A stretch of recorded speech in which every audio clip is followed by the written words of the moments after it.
Shima.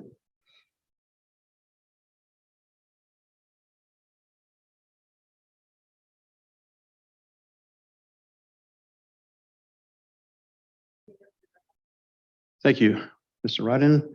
Good evening. Welcome everybody to City of Beaumont regular council meeting for July 11th, 2023 here at 6 p.m. in City Hall. We begin all our meetings with a land acknowledgement, which I'll do now. We are pleased to be here to the traditional territory of Treaty 6. We acknowledge all those who share a deep connection with this land. The City of Beaumont respects the histories, languages, and cultures of all of Canada's First Peoples, whether they be a First Nation, Métis, or Inuit descent, and appreciates that their presence continues to enrich Canada's vibrant communities. As we gather here today in the traditional territory of Treaty 6, we acknowledge that we are all treaty people and have ongoing responsibility to protect and honor all of life. One proclamation this evening, pardon me. National Drowning Week, July 16th to 22nd, 2023. Whereas the mission of the Life Saving Society of Canada is to prevent drowning throughout this great country, and even one drowning Alberta is too many. And whereas most drownings are preventable in a water smart community, and only through water smart education and health respect for potential danger that any body of water presents, can we genuinely enjoy the beauty and recreation opportunities offered by these bodies of water. And whereas Life Saving Society urges Canadians and residents of Beaumont to supervise children who are in or around the water to refrain from drinking alcohol beverages while participating in aquatic activities, and always wear a life jacket when boating. And whereas Life Saving Society Canada has declared July 16th to 22nd, 2023 as National Drowning Prevention Week to focus on drowning problem, hundreds of lives that could be saved this year. Now, therefore, be it resolved that I, Mayor Bill Danlick, do hereby proclaim July 16th to 22nd, 2023 as National Drowning Prevention Week, the City of Beaumont, Alberta, dated 11th day of July, 2023. With that, next is the adoption of our agenda. Madam Clerk, put the agenda on the screen. Madam Clerk, any amendments to our agenda this evening? Thank you, Mayor. Administration has one amendment to the agenda this evening. Addition of item 11.2, automated traffic enforcement update, closed session pursuant to sections 24, 25 of the Freedom of Information and Privacy Act. Okay, I'll move that agenda item to be added to the agenda. We need to vote on that first, Madam Clerk, or we vote on the entire agenda as amended. What do we do? Do I vote on this first? Or did we vote on this amendment or addition? We vote on this addition. Okay. Thank you. Discussion on the proposed agenda item. Seeing none, Council, would you please vote on the amended agenda item for this evening's in a closed session? That carries unanimously. Thank you, Council. Is there a member of Council wanting to move the adoption of the agenda as revised? Councillor Barnhart. I'd be pleased to make that motion. Not on the screen, so I'll move it as revised. Move the agenda as revised. I know what you meant. I think we're good. Discussion on the motion to adopt the agenda as revised. Seeing none, Council, I'll ask you to vote on the amended agenda. That carries unanimously. Thank you, Council. Next on our agenda is open forum. Madam Clerk, any speakers for open forum registered today? Thank you, Mayor. We do not have any registrations for this evening's open forum. Thank you. Next on our agenda is the consent agenda. Madam Clerk, would you please put the consent agenda on the screen and please read through the items to be reviewed for consent.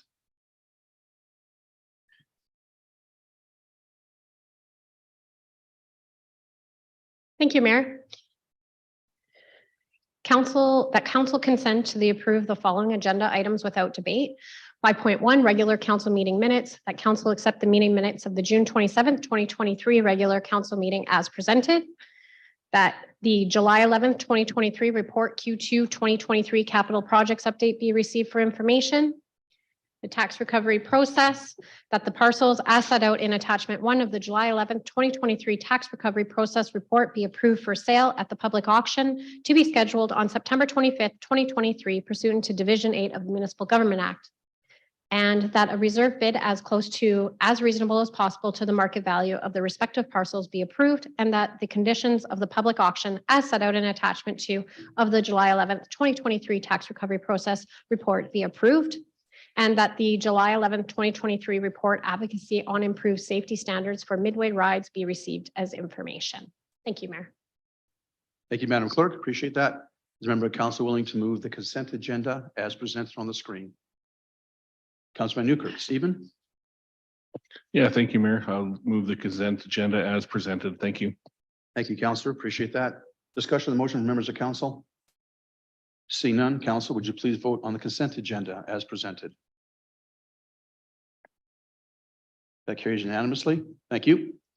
Moving along on our agenda, our next item is 6.1, City of Beaumont 2023 municipal by-election. Ms. Winter, Madam Clerk, I believe you're presenting this item. I am. Thank you, Mayor. Please proceed at your leisure. Thank you. Through you to members of council and the public, this evening I'm presenting information with respect to the City of Beaumont by-election. The CAO received the written resignation of Councillor Renee Tessier on June 27th, 2023. The resignation was reported to council at the public at the regular council meeting on June 27th. The Municipal Government Act, MGA, is prescribed in its requirements for council resignations, vacancies, and municipal by-elections. In accordance with Section 162 of the MGA, a by-election must be held to fill the vacant councillor position. Council is required to set the date of the by-election and date, and it can be no later than 120 days after the date of the vacancy occurs. In this case, the by-election must be conducted no later than October 25th, 2023. Administration recommends that the by-election be held as soon as possible as a result of the vacancy, and the remaining members of council will need to take on the additional board and committee responsibilities. Filling the vacant councillor position as soon as possible will ensure an equitable distribution of council work over the coming weeks. There are 4 matters that council needs to make decisions on this evening. The first is fixing the by-election date. Second is setting the advance vote dates. Third is a decision for application for receipts of special ballots. And final is the appointments of the returning officer and the substitute returning officer. I'll go through each of those elements with a bit more detail for council. Section 11, subsection 1B of the Local Authorities Election Act states that the election day for a local jurisdiction in the case of a by-election shall be the fixed day by resolution of the elected authority. Careful consideration was made when selected the recommendation date. We considered the time people would need to make the decision to run for council. With it being summertime, people being away and not having enough time to campaign, and the logistics of what needs to be pre-planned, such as information sessions, coming up holiday weekends, and facility availability. The recommended dates allow potential candidates adequate time to prepare for the by-election and help ensure a fair democratic process. Administration recommends council fix Monday, October 16th, 2023 as by-election day for the City of Beaumont. If October 16th, 2023 is selected by council, the nomination day would be 4 weeks before election day. Nomination day would fall on September 18th, 2023. Therefore, nominations would be accepted starting 8:30 a.m. tomorrow, July 12th, 2023, up until noon on September 18th, 2023. The recommended date would meet the advertising requirements under the Local Authority Election Act, and the date allows for the new councillor to be sworn in prior to the fall organizational meeting. Secondly, advanced voting dates. Setting the advanced voting opportunities will be in line with the Local Authorities Election Act. Administration is recommending 2 advanced voting opportunities for the by-election. Opportunities will be advertised and will be set out running times that will allow electors flexibility to vote in the by-election. Thirdly, special ballots. Administration is presenting information for council's decision with respect to special ballots. Under the legislation, there's 3 criteria that need to be met when a person can request a special ballot, which includes absence from the local jurisdiction on election day or advanced voting dates, and physical disability, or a person is working on election day at a voting station. The legislation prescribes that council must set the application period and receipt deadline for completed special ballots in the resolution fixing the date of by-election. For this by-election, council will need to set a deadline for receipt of special. Administration recommends that the special ballot application be received from 8:30 a.m. tomorrow, July 12th, 2023, and no later than 4:30 p.m. on October 16th, 2023. These provisions mirror what we would do in a general election. This option gives the opportunity for electors to make applications prior to nomination. The appointment of the returning officer. Administration is recommending that council appoint a returning officer and a substitute returning officer for the by-election. Under Section 13, subsection 1 of the Local Authorities Election Act states that an elected authority by a resolution appoint a returning officer for the purposes of conducting elections under the Act, and the appointment must be in the resolution that fixes the date of the by-election as well. Administration recommends that council appoints myself, the city clerk, manager of legislative services, and returning officer for general elections, and Stacy Mead, legislative coordinator, as substitute returning officer for the by-election should I not be able to perform my duties. Additional by-election procedures and matters are included in Beaumont's election bylaw, such as ballot printing and setup, voting procedures, voting tabulators, and the election bylaw authorizes the returning officer to provide elector assistance for home and electors with physical disability that cannot make it out to voting stations. Mayor, that concludes my presentation for this evening, and I would be happy to answer any questions council may have. Thank you, Madam Clerk. Appreciate that. And the continuity of the report, very concise, very helpful. Members of council, any questions for Madam Clerk on her report? Seeing none, council, I would suggest that we could look at all 4 recommendations as one. Unless a member of council wishes to carve out 1 or 2 for their own, for a separate vote for any reason, which we can accommodate if you want that. Otherwise, I will ask for a motion for all 4 recommendations to be one motion. Member of council willing to make that motion? Councilman Newkirk, would you be prepared to make that motion? You bet, Mayor. I'll move that October 16th, 2023 be approved as the date for the municipal by-election to fill a vacancy of 1 councillor position, that advanced vote dates on Wednesday, October 11th and Thursday, October 12th, 2023 for the municipal by-election be approved, that special ballots, mail-in ballots, be available to eligible electors as prescribed in the Local Authorities Election Act, and that the receipt deadline for the completed special ballots to the returning officer be approved for no later than 4:30 on October 16th, 2023, and that Shalene Winter be appointed as returning officer and Stacy Mead be appointed as substitute returning officer for the 2023 by-election. Thank you. Thank you, Councillor. Discussion on the motion from members of council. See none, council, I'll ask you to vote on the motion before you regarding the upcoming by-election. That carries unanimously, 6-0. Thank you, Madam Clerk. Our next item on our agenda this evening. Oh, Madam Clerk. Thank you, Mayor. I did want to suggest that I believe our local transit feasibility study participants are here now. I do know we had a start time at 6:30, but if they're available to start presenting now, we could move ahead with that. I was assuming that was the case, but yeah, if you don't mind, Perfect. that's next on the agenda. So awesome. So with that, the next item is 6.2 local transit feasibility study. And I believe Mr. Johannes will be presenting, Mr. Wong and Ms. Carly Volker, you'll be presenting this evening. So please join us at the table there. And please be mindful, the mics are very directional. So please have the mic in front of you when you're speaking. It's clear for people listening at home. When you're ready, please begin your presentation on the report, please.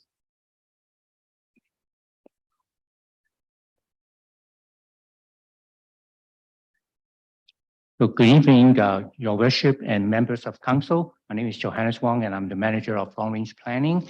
And I'm here to present you with the report on local transit feasibility study. And as you recall, council gave us directions on doing the feasibility back 1 year ago on May 10th.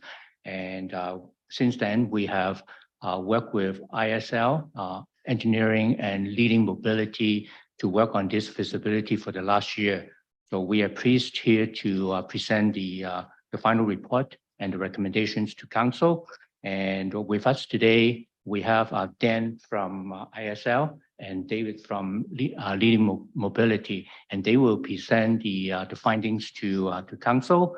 And after that, we'll be happy to answer any questions from council. So I am inviting Dan and David to come over. Just be mindful of the microphone. Please speak right into it. Move it back and forth as you need to. The quality at home is better when the mic is right in front of the people. Much appreciated. Thank you, gentlemen. All right. Thank you, Mayor and Council. And thank you, administration, for the short introduction. So my name is Dan Zegelar. I'm a Transportation Project Manager at ISL Engineering. I've worked on many different projects in the city of Beaumont, including area redevelopment plan for Centreville, transportation master plan, the various other land use planning studies, including Business Innovation Park and the current Elon NSP2, and partner with our subconsultant David Cooper, who will introduce himself shortly from Leading Mobility. Go ahead, David. Thanks, Dan, and thanks, members of council for having us. My name is David Cooper, Principal in Mobility Consulting. I'm working in public transit for 18 years in the senior transit planning roles for Calgary, Vancouver, and also worked a lot on regional transit in the Calgary region, but also a lot of work here in Edmonton and born and raised here in the Edmonton region. So quite excited to be here today with you today. All right, thank you. Next slide, please. I don't see it up on that screen. I can turn my head. Yeah, it's not. So next slide, please. So if somebody could, oh, is this it? I can control it. Sorry. Yeah. Appreciate the comments. So coming off a little awkward, not a. So I'll quickly go over the study focus for this project. So our main objective with this project is to provide an objective and technical assessment of the need for local transit in the city of Beaumont based on different areas of review, including a review of the current transit services that are provided, a review of the opportunities and constraints in the city which implicate the delivery of local transit, a review of existing city plans and policies which implicate the need for local transit, and to estimate potential ridership levels based on the journey to work information, existing population in comparable municipalities. As part of our project, we also completed 2 rounds of public engagement. I will get into those details a little later, but the first was to gauge interest, and the second was to present the findings of our study and understand the feedback from the public. And finally, to recommend the preferred transit service model and options for the city.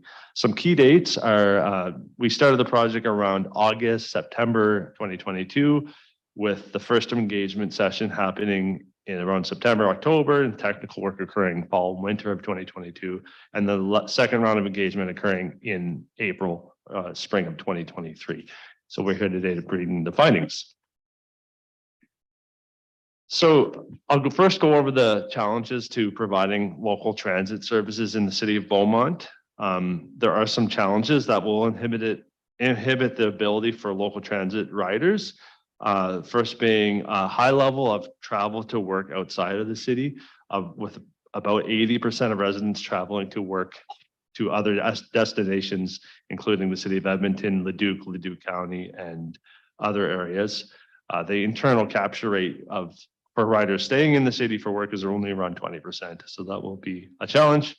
The existing residential density in some of the neighborhoods is less than the required minimums for supporting a fixed route transit system. And I will note that the EMRB and the future densities that are planned, future neighborhoods are more supportive of a fixed route transit. Some of the areas in the network, the transportation network, have missing connections, and some of the neighborhoods have limited entry and exit points, such that transit routes can be quite circuitous. There's no transit system currently, so there's no transit infrastructure such as bus stops or shelters. And then the regional transit services somewhat limiting because of the frequency of the services. On the positive side of things, the study also inventoried the opportunities for delivering local transit service in the city. There we go. Such as important destinations that bring retail and employment opportunities in the Monteley, the Centreville, and Montrose areas, the recreational areas, including the Ken Nickel Arena, the Beaumont Rec Center on the west side, and then the Composite High School, which has about is published at about 1,000 high school students that can take transit. There's also new technologies available now that weren't available previously, such as on-demand transit. Overall, the city itself actually has a really excellent active transportation network, providing valuable connections for transit between future transit stops and riders. Providing a transit system is aligned with several city policies and plans that are already in place. So providing a transit service would meet those plans that have already been established. Ridership estimates are around 18,500 trips per year. And that's based on a mode split that is comparable to other municipalities in the region, and also accounting for the percentage of travel that is contained within the side of the city that I mentioned earlier. And I will also mention that ridership value is for local travel only. It excludes the regional trips made for regional purposes. And going on to the public engagement to inform the feasibility. So the first round was to gauge the public's interest for local transit and in providing a transit system, to also understand potential travel destinations and times.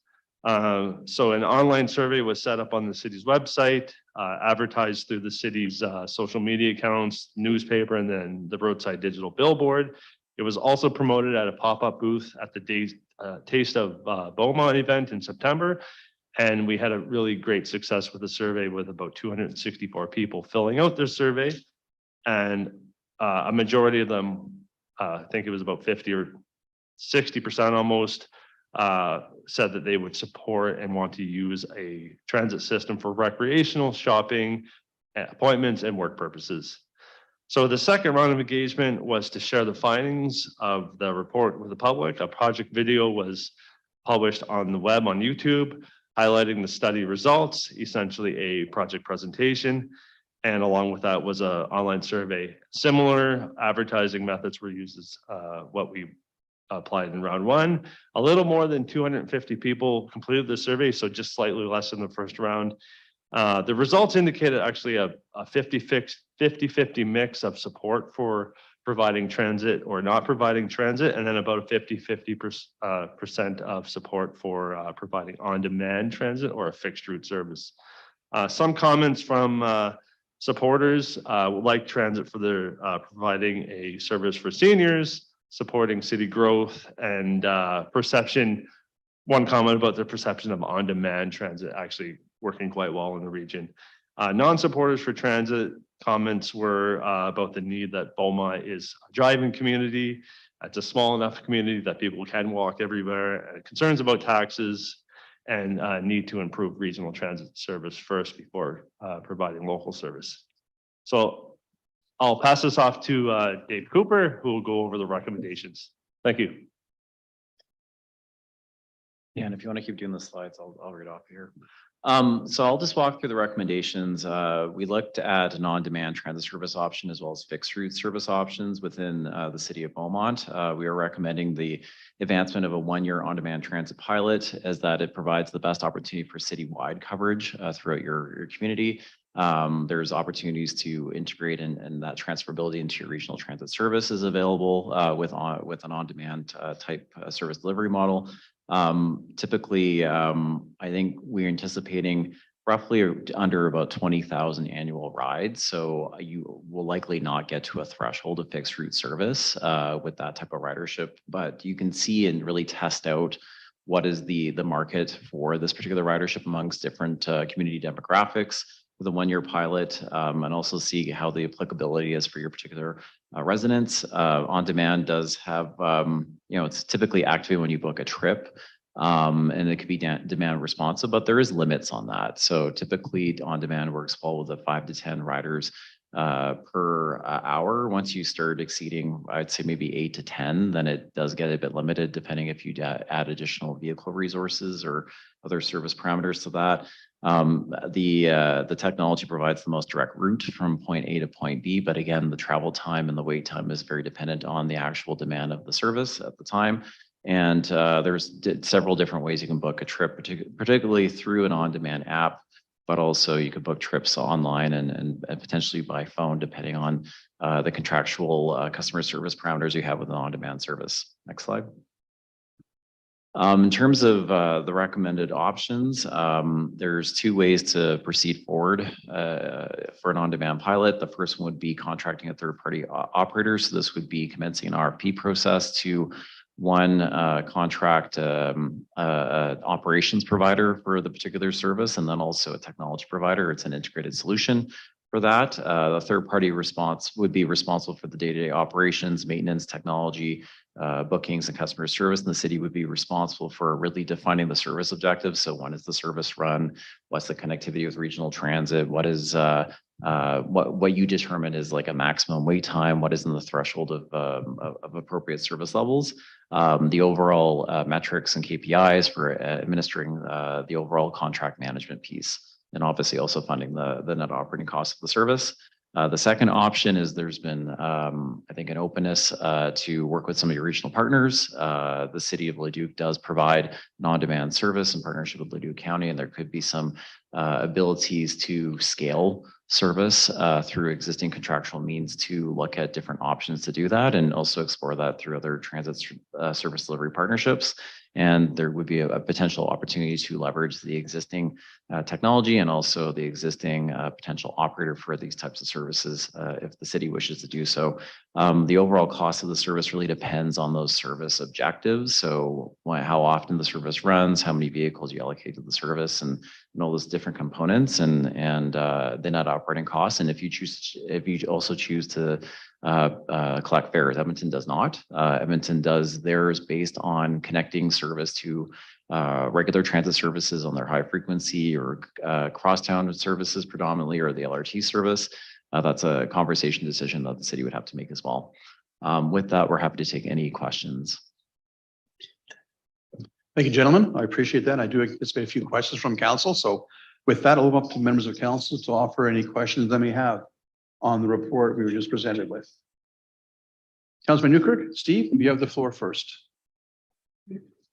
Yeah, thank you, Mayor. I'll start with maybe just a quick question regarding option number 2.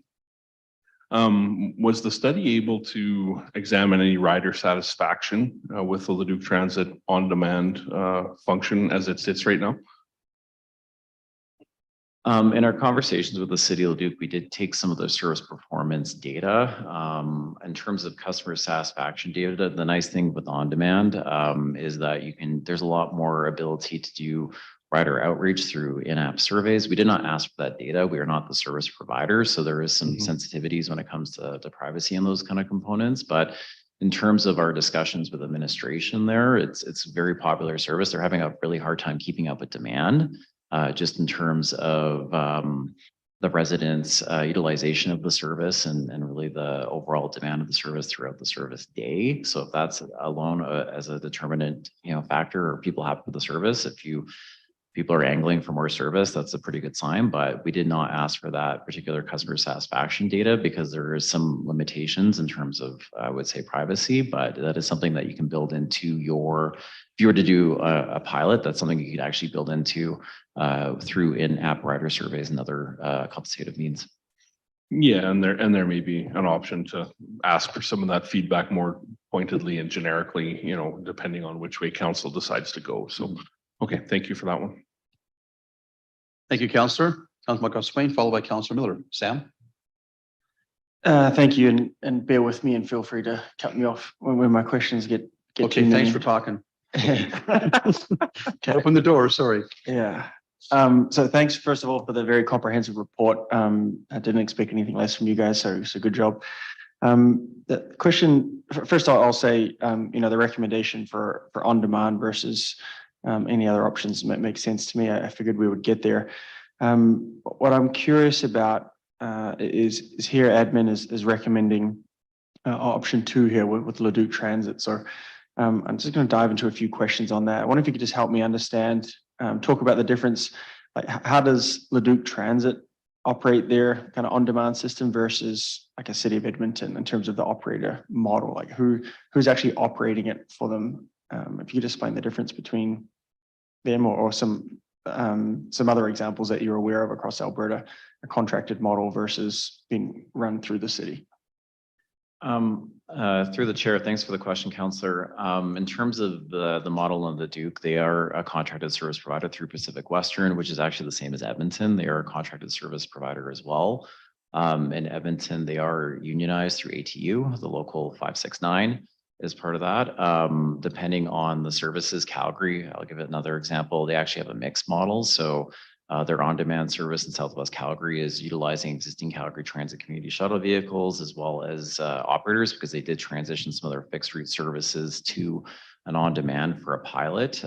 In North Calgary and some of the newer subdivisions, they actually do contract out that service to a new provider, predominantly because it is a new service area that was not serviced by conventional Calgary Transit services. So there is some ability to look at ways that that service delivery option model. We've seen it through different types of models here within Alberta and across Canada in terms of an in-house or a contracted service operation. Okay, that makes sense and really helps me understand. I wasn't aware that Leduc, when you say partner with Leduc, or the report says partner with Leduc, you know, what you're effectively saying is partner with PWT or look at that option. So I wonder if you could just explain the way that I read this report is, you know, Leduc is, you know, Leduc and all the overhead that comes with the city, and then the third party operator would be someone like a PWT. So maybe just explain the difference between what was a different third party operator in your mind in this report. What are we thinking about there? I read that as a PWT type service, but when option one, explain what that could look like.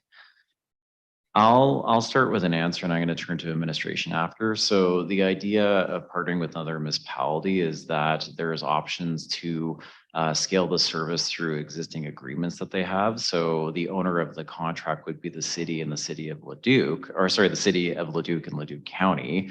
And obviously their respective councils would need to have a say on that.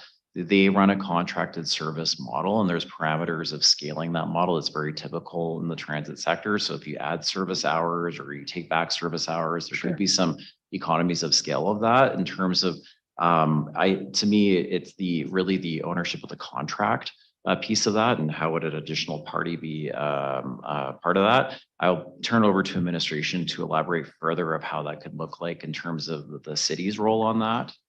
And maybe just before you come up, Joannis, I'll be a bit clear on my question. Like, why wouldn't we, and as an example, why wouldn't Beaumont just simply contract with a PWT versus going to Leduc, who subs that down to Peter? So I'm just trying to, and I'm not necessarily using PWT, but that's the only example I know. So just maybe just why would we kind of add an extra step and layer into that? I don't know if I would call it an extra step and layer. You already have a contract with PWT, provide the conventional services and your regional service. So, you know, in terms of, do you want to, I'm not as familiar if you're with scalability with that contract. If you want to look at opportunities for scalability, particularly to accelerate putting in this as a program, that's one option to do that. If you want to look at scalability and other service delivery components on transit that is beyond local transit, that's another option too, but that's really a decision of council and also a conversation with administration. Yeah, and I think that answers my question. I mean, I'm sure everyone here is looking for the quickest option that's going to be the cheapest that we can get. So that makes sense. Maybe just talk a bit about the buses themselves and you know how that would potentially come into play with a pilot such as this. Do we need to provide the buses? Does a third party, how does that work with both of those options? Great question, Councillor. So there's a couple of ways you can go about it. Typically with an example, I'll use Edmonton as an example. The city contracts the third party operator and they provide the fleet, and the fleet is then amortized over a certain period of time because the asset depreciates over a period of time.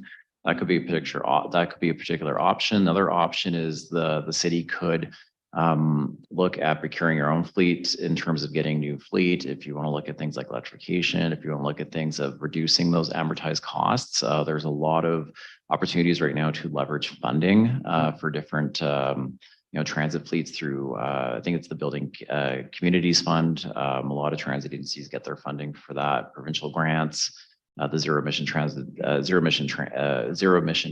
Fund.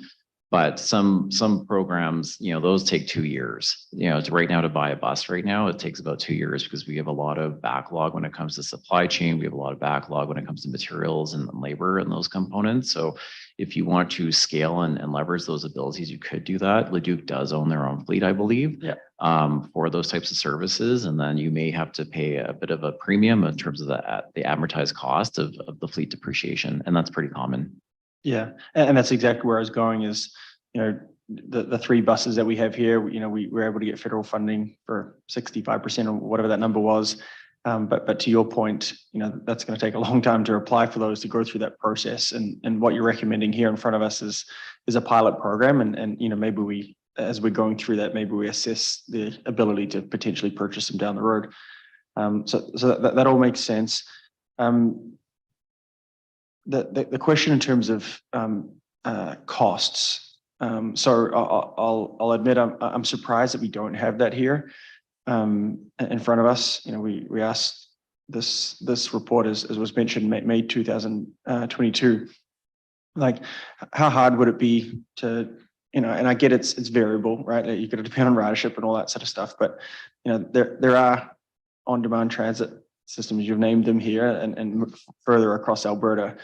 I think what we, or maybe me, is struggling with is I don't have a clue whether we're talking about, you know, $200,000 cost, $1 million cost. Like, I don't even have a range here in front of me, and so that's I'm surprised that we, you know, I guess let me ask it this way: how quickly could we get an RFP or have that discussion with Leduc in terms of what that would look like? Because I think what everyone here is trying to angle for is, as you know, on the regional side, we're working, as it's pointed out in here, with Leduc and Leduc County to scale that up for September.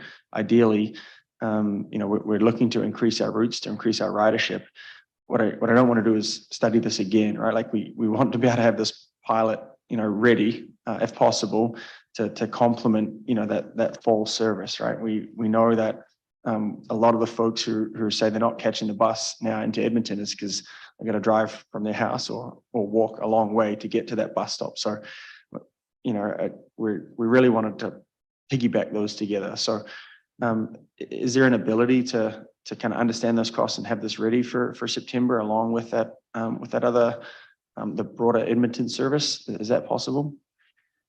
So I've managed on the transit agency side implementations of transit service dozens of times. And I think implementing by September is not feasible for a whole suite of reasons. One, you need to amend a contract requiring several councils. It's the summertime. I don't know how we're going to navigate that part. You need to amend a contract with a third-party operator.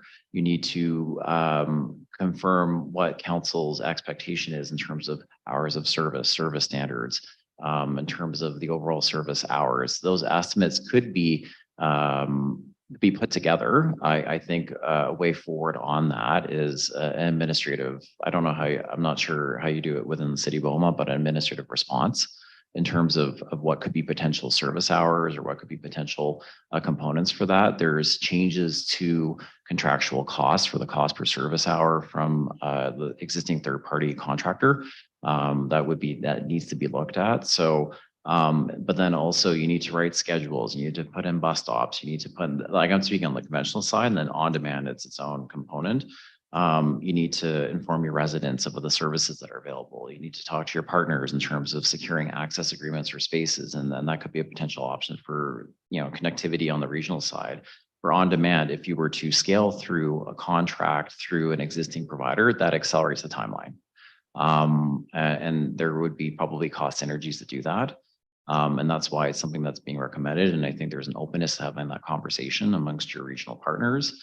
But if you were to go on your own, if council says, hey, we want to do your own third party, there's a 13-step implementation process. Like, one of the things I got to work on is I got to write the on-demand transit toolkit nationally. There's 13 steps, and that's everything from your RFP process. That's everything for determining your service objectives. That's everything from securing a third-party operator to all those components. And that takes time. I think you can compress a lot of those steps through option 2. But I think, you know, September is obviously a time that you'd want to have the ability to scale and change service, because when you look at your household travel patterns, they change in September, you know, and I'm not naive to that, or when we usually put our big service increases or changes in September, because you change your household schedule. It doesn't, you know, your kids go to new grade, your work schedule sometimes shifts depending on the thing. But what's more important to me as someone who is responsible for implementing a lot of these services, and I also do that on a contractual basis too, is that if I don't get it right and you don't meet the service commitment that you promised your residents, you're going to be in a really bad spot in the fall. Yeah, no, I hear you. Better to be right than quick. Yeah. So if not September, what do you think would be a realistic timeframe based on your experience? I would say January. I would be very comfortable for January. Okay, I got a million here more, so you want to pass it down and I'll come back, but really helpful. Thank you. Yeah. Yeah, we'll do a round one. We'll do a kind of a short round two and then move these along for our agenda this evening. So I'll come back to round two. Councilor Miller, followed by Councilor McCook. Ashley, you have the floor. Thank you for the presentation. Thanks, Councillor Moncostain, for the cost question. I won't ask any more about that, as you've kind of already elaborated. I'll just stick to, I have just a couple questions regarding the specifics of on-demand. Specifically with seniors in mind, I was talking to a resident the other day. And can you tell me if this is a door-to-door service or if it's more of like a virtual pickup spot? That's my first question, and then I'll just a couple more after that. Through the chair, great question, Councillor Miller. So the first part is defining your service objectives. That's one thing that needs to be clarified.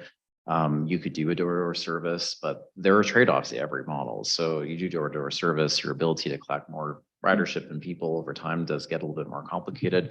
You do a virtual stop type service. You could do a fixed stop type service throughout the community through different kind of coverage zones, other components. That's something to be looked at.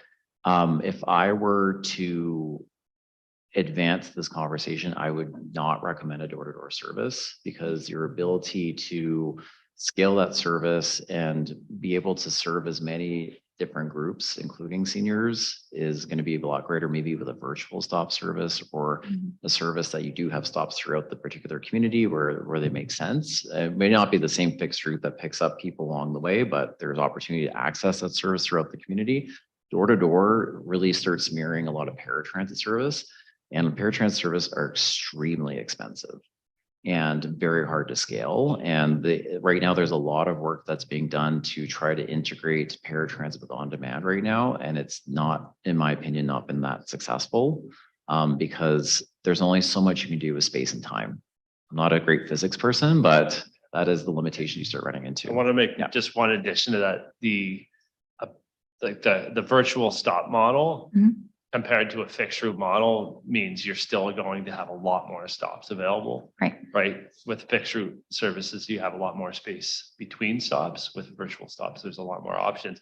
But I think what David's saying is with the door-to-door service, there's a lot higher additional amount of time to get people right to their door, say at like the end of a cul-de-sac or where the bus has to like do a turnaround, which is the worst thing, but it's sort of at the end of a neighborhood versus a virtual stop, which might bring them a little bit closer, but more close than a fixed route stop, right? If that makes sense. Thank you for those answers. I'll just ask my two quick questions together because I know there's others that want to ask. Groups of riders, can they book together or does it need to be separate? And can trips be pre-booked in advance? So again, to some of the senior community that have appointments that they want to consistently get to, can they book those? How far in advance? Yeah, that's it. So to bridge on that question and also the question with seniors, there's a couple other parameters I would look at in terms of some seniors don't want to book things on smartphones. Having variable ways to provide the ability to access trips and book them, I think is vitally important. It's something that has been done in several centers. Booking trips in advance is really depending on the parameters you give to your vendor. The technology vendors in this particular space and the operating vendors are getting pretty mature now. So the ability to do that, I think, is getting greater and greater. Depending on different time scales and things like that, you could look at that for sure. And I'd be pretty comfortable to see that happening more and more. Booking groups, that one might be a bit more challenging just because each rider has like their own rider profile, their own app. There could be ways to scale on charter services. That'd be kind of similar to what you would see. I've not seen really big groups do this over periods of time, but there is something that you could look at in terms of a process potentially to look at that. You do have existing transit fleet that you could utilize for that. You have 3 40-foot buses. So there could be ways to look at that in the future and maybe a future exploration of that if that's something the city would like to do. I would expect that the booking of trips is a possibility for most of the time. The issues is when there's multiple people doing it at the same time along a similar route, when there's not enough buses or a high enough fleet to service all those trips. So the occurrences of that happening would just depend on the levels of demand, Okay. right? But yes, it sounds like it's typical part of most contracts with. Just one thing you mentioned there about it not being potentially user friendly, you know, people not wanting to book on the app. What have you seen as the biggest interest for people that are not tech savvy to utilize to book this service? It's pretty common through these contracts to have a customer service line, online booking, or Edmonton, as an example, they have direct line phones at transit centers to call for those particular trips. I think engagement with the seniors community here would be very advisable on what would work best for that. And some seniors do like smartphones too. My dad's a senior, he's 75 and he uses his phone all the time. So, you know, there is definitely a variety out there. So that is something that would be, I think, part of the consultation. Great, thank you. Thank you, Councillor. Councillor Cook, followed by Councillor Newkirk, followed by Councillor Barnhart, and then I'll get a shot around here. So, Kat, you have the floor. Thank you, Mayor. I think most of my questions are kind of covered by the other councillors. I noticed that there were municipalities listed in the report that operate as on demand. However, most were operated on fixed. Do we know if any of them started out as on demand and then moved to fixed due to constraints? And then how easily would one transition from on demand to fixed? I think you're probably referencing to table 3.5, maybe as an example. There's several different municipalities there. On demand is really expanded probably during the pandemic in terms of ways to provide service, and also at the time was ways to manage costs and maintain service levels, just because of the revenue and ridership drop that occurred at the front of the pandemic. Some of these communities were fixed route beforehand. So Airdrie's had a fixed route service for several years. Cochrane did launch an on-demand in 2019. Grand Prairie is a fixed route service. Fort Saskatchewan has had a contract with ETS service for several years. You know, Leduc had a service that was fixed route, and then most of the routes went to on-demand during the pandemic. So it's really a mixed bag. A lot of new service introductions we're seeing in communities and also cities has been on demand lately. And then once they get to a certain ridership threshold, they do convert over to a fixed route. Hitting that ridership threshold of fixed route is actually a good news story. So on demand has a certain cohort of I'd say ridership and applicability. If your on demand became really popular, it became fixed route, that's actually a success story too. So that's not something I'd want to rule out in the future for the community. But I think really testing that ability to see, do residents want to have those localized trips? That's something. Your big demand here is regional service. Like at the end of the day, if you want to make a play on transit, it's on regional, and the regional is going to the Valley Line and it's going to the airport in Nisku, right? For those employment trips, and the data is backing that up here. Local transit is a nice complement, but again, transit is more of a regional story here. I'll just make one. So in terms of converting from on-demand to fixed, the benefit of the on-demand system is the data that's extracted from it. So now you understand travel patterns. So now you can understand where to put the fixed route service. You have travel patterns, origin, destination points, as well as you have demand numbers. So how many buses, what are the frequencies to meet those demands? Perfect, thank you. It sounds kind of like there's a little bit almost the opposite. People are kind of transitioning to more on demand as in addition to, rather than the other way around. What are the fares like? I know you touched on that. That would be a further conversation for council to have. But generally, what are the fares like? Are they monthly passes? Are they per trip? It really depends. As you mentioned, Councillor McCook, it's definitely a council conversation on that. Edmonton doesn't charge fares because they want to leverage the service. It was a trade-off. Like they took service out from a lot of communities to provide additional service hours and reallocation to a high frequency network. And Edmonton is at 104% ridership return on their bus network. So there is definitely something that is, and it's been sustained. That's something to look at. Do you lose revenue potentially off of that a little bit? Calgary charges $3.60 a ride. It's typical Calgary Transit fares, monthly pass, this and that. Same thing with other transit agencies. There's a fare box, there's a fare reader, things like that. It's really up to you how you want to look at that. I won't give an opinion on should it be free or should it not be free. That's I think a broader conversation for council and administration, but it's really up to you how you want to proceed with that. Okay, thank you. And then in regards to the pilot project, how do you generally deal with the lack of the transit infrastructure? Do they erect any kind of temporary structures or anything like that? You could potentially do that for signage, depending on, you could have a mix of fixed stops, you could have a mix of virtual stops, things like that. Because it's on demand and you could usually see through a smartphone app where your vehicle is coming in an estimated time. I don't think you're going to need a lot when it comes to shelters and other components. If you were to look at further investments in regional transit and that connectivity, there would be some I would probably do on that.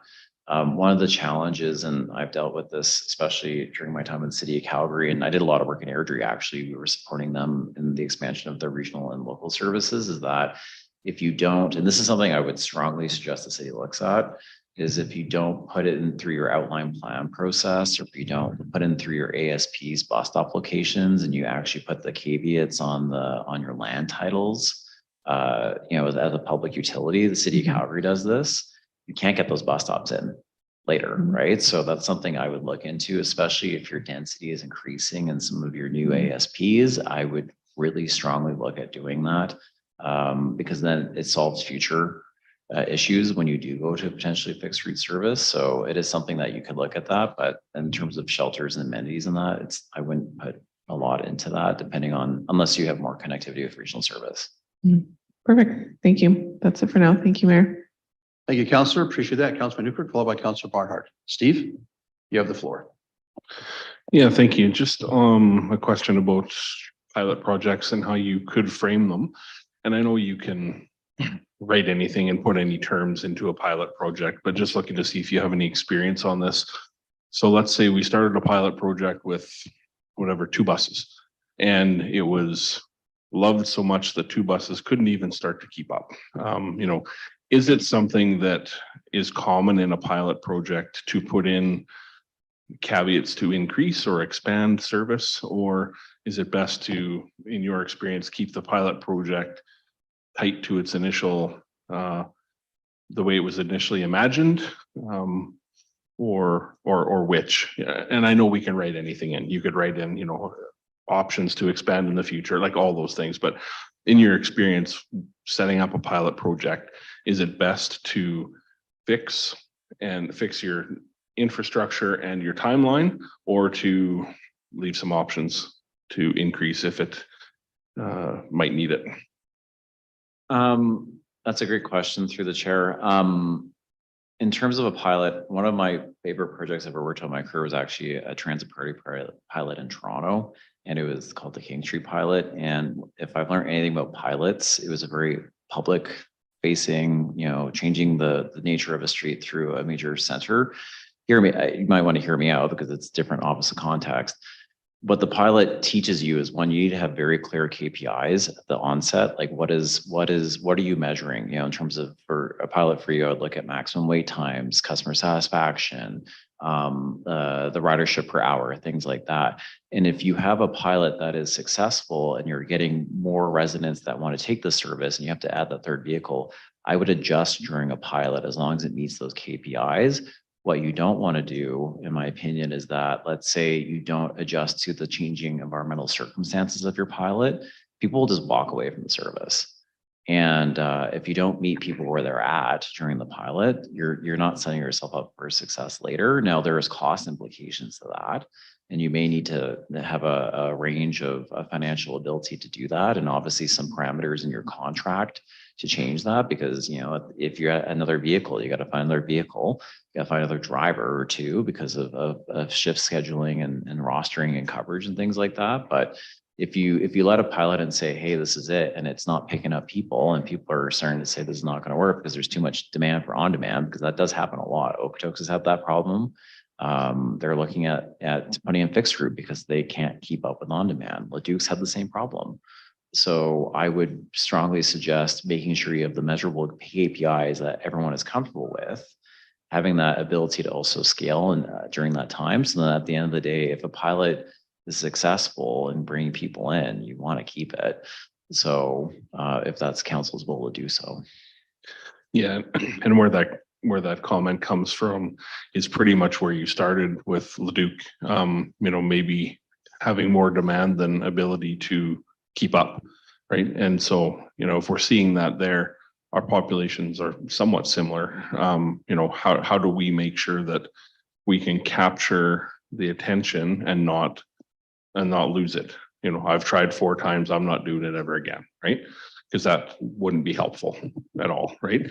And one of the reasons I asked about user satisfaction is because, you know, what I wonder is, are people already walking away from it because they've tried and can't do it, and they've got a bike or found a buddy or use an Uber and they've just moved away? You've lost a user, right? So, but that's the frame of mind that I've been in as I was listening to this conversation. So, thank you. Thank you, Councillor. Appreciate that. Councillor Barnhart. Kathy, you have the floor. Thank you, Mayor. Did you want to get in with your questions? No, I'll go after you. Thank you. Thank you. Thank you very much for all the information. It's almost too much information because my head is swimming with questions, and I know we can't have all those answers yet. Pilot would help us to get those. The one question I have that's really jumping out at me here is, in the report, the administration is saying, and maybe this is for the administration to respond, it's in their opinion that a regional on-demand transit model to Edmonton is not recommended at this time. Are you saying that it is recommended to have it in the Leduc subregion or not at all? That's my question. That's on the, you know where that is, I'm sure. To Councillor Barnhart, to the mayor, that section of the report is directly pinpoint to the on-demand service to Edmonton, between Edmonton and Beaumont, not in the sub-region. As the reason not recommending that is because Edmonton is too big. If we are going from Beaumont, anywhere from Beaumont to anywhere in city of Edmonton, then the round trip will be way out, and the wait time for the people in Beaumont will be too long, you know, for this to be feasible. And that is not including the on-demand service to Ladue County or whatever, because we are also working with Ladue Transit to set up a sub-regional transit network to Ladue. So I think to Ladue it is point-to-point service, but that section of the report is just on responding to the council's request on the on-demand service between City of Edmonton and City of Beaumont. So, and we are not recommending that. Okay, so all of the questions we've been talking about were not to do it all with Edmonton. They were just within the city of Beaumont. Yep. The on-demand service will be just local within the city boundary, City of Beaumont boundary. And then another question that spurs for me. You don't have to go very far in the morning here in Beaumont to see buses of all kinds. School buses, daycare buses, the seniors have a bus as well. There are so many buses crisscrossing the city already. Has anyone looked at, is there any way of somehow coordinating that rather than starting something new and having another bus go through the city? I think that is not in the scope of this study, but that is a good point. You know, there may be some point to investigate that, but this is not in the scope of this report. Okay, well, the cost is a big factor for all of this, so I appreciate your answers. Thank you. Can I add an answer to that? Maybe on the school service. So I'm doing a lot of work, doing some work in Okotoks right now, and I did some work in Jasper earlier this year, and the school service that comes up.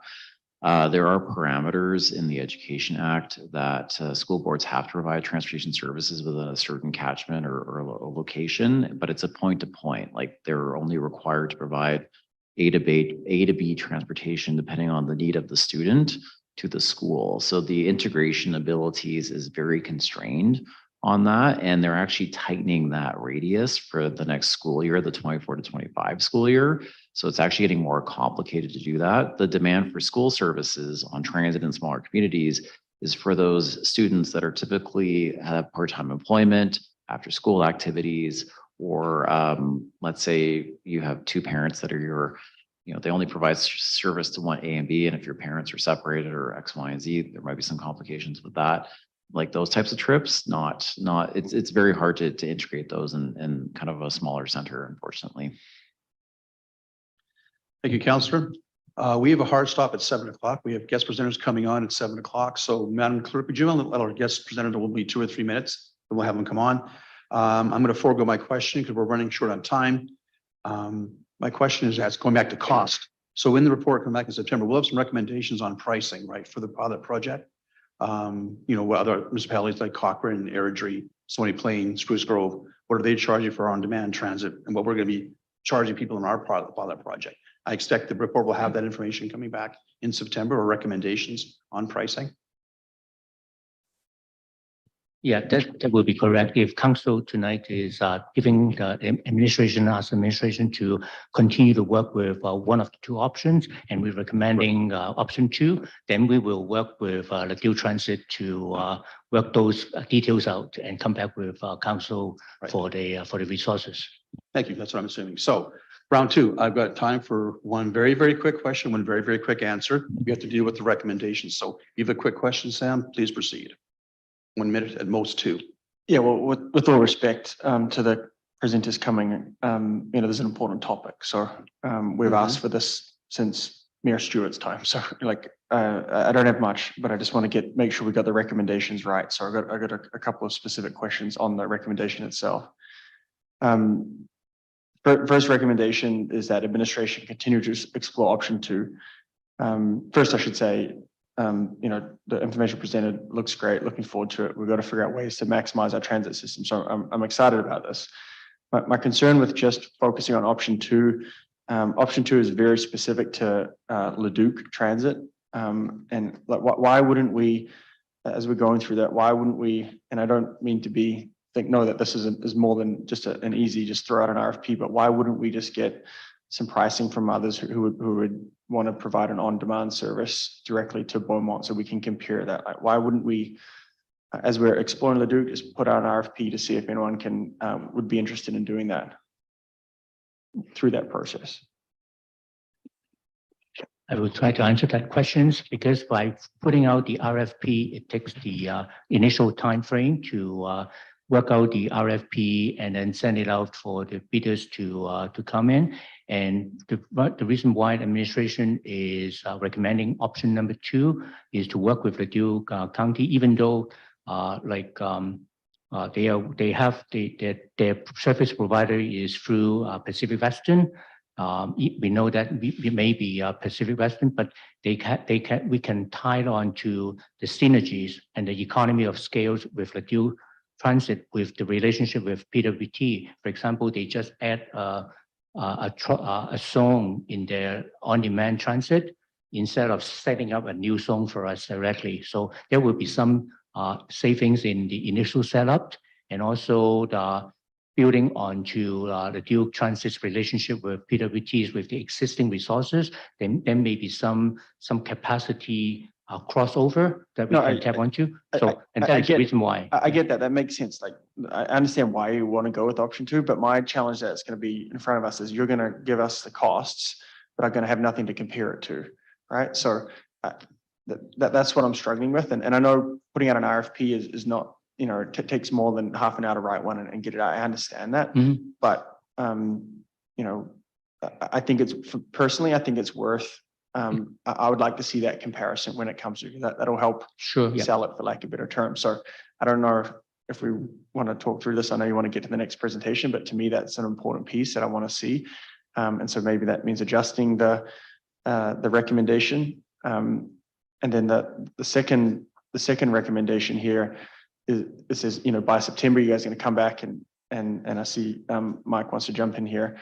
Do you want to speak to that point, Mike, before? Thanks. I'll handle that. CEO Schwartz, go ahead. I wanted to speak about the RFP. We did an RFP a couple of years ago, and the successful bidder was PWT by a mile. We don't see that there has been any change in the market. I quite frankly don't think there's an alternative out there that can provide the level of service. Good enough for me. Thanks. Thanks. Sorry, that's on the second recommendation there. And I think you're going to provide more than this, but the way I read the recommendation is that admin's going to provide a report on implementation costs. I'm assuming you're going to be providing more than that, than just numbers. Some of the things I'm looking for as part of that is what is the rollout strategy? How are we going to educate out the folks who don't know how to use or may not be comfortable using the technology, et cetera. So can you just, what am I going to get back in September? And I'm assuming, is that enough time to implement for January 1? I think that will be enough time because when when we talked to the Dual Transit, we already told them we are coming to council with this feasibility study. And one of the recommendations is to ask council to have us go ahead to work with them. And they are aware of the request. And they actually have started talking to PWTs for initial discussions and see what they can do. So by September, when we come back, it is not just one cost, but everything included in the cost. For example, what is the service level including? What is the threshold wait time for the riders? Those things that we will be sending to council, and also some of the KPIs as they were referring to see whether council is acceptable to those KPIs at the end of the day when we evaluate the pilot. These are the KPIs that will have council to decide whether we will continue to provide a service. So I think if it will be a full meal deal, it's not just, we can provide it by starting whatever the date, and this is how much we are going to run the service, but we will be more than that. And so there'll be options, like if we wanted to do, let's say free for seniors, like when you're looking at the costs, you guys will provide some options to think through that. Like, I guess my concern is we get to September and we're like, okay, well, what happens if we want to make it free for seniors and all that sort of stuff? And you guys, well, I'm going to go back and study that again. So I just want to make sure that we're going to have all the options in front of us for September so that we're ready to give it the green light or not to implement for January. So do you need more direction from us on that? I think I need some clarification when you mentioned specifically about the seniors. So are you separating riders to the groups of riders? Yeah, I'm just what I'm trying to get to is, and sorry, Mayor, but I want to make sure that what comes back to us is something that we can implement right away, right? Like you talked about, you said it was a council discussion around how you set up your fees. Edmonton's free, others charge $3.60, whatever that is. When do we have that conversation? And we need to provide that information to you guys. Like that's an important part, right? And when you're going to come back and say, yeah, it's going to cost you X if you charge $3.60, or it's going to cost you Y for it. So when do we have that conversation? When do we provide you the direction on that? Sure. I think in terms of that, if you can, council can provide us with those directions or criteria, that would be better for us to work with our partners, right? So yeah, I appreciate that too. Yeah. If you know what direction you want to give council for us to go ahead and work out the deals. Yeah. And obviously not for now. CEO Schwartz, you want to jump in on that one? Yeah, absolutely understand what you're looking for, Councillor Monkhouse-Way. And I think what we've heard tonight is there's a lot of moving parts here. We heard the expert talk, let's say that, we're not going to make a September startup. January would be the best case scenario. So if we bring back some recommendations in September and council wants to go a different direction, we're not going to make it for January. We know that. I just want to remind council that at this point, we're not only running a commuter transit, we're also trying to design a bus on demand, a sub-regional model, and working on a regional model. So we're completely changing our transit options here, and it's going to take some time. So I absolutely understand September 1 will be great, especially with school back in. Not likely we're going to hit that. So I want to manage expectations. Yeah, and that's a fair point, because we have talked in the past about possibly allowing seniors to be free age 70 or higher, or 65 or higher. So that's a fair point. Have it come back to us in September. We can understand the cost implication. That's a fair point. So you've got that answered. Yeah, I think we can help make September. I'm good. September is not going to work. I hear that from you and I trust you that we're not going to get there.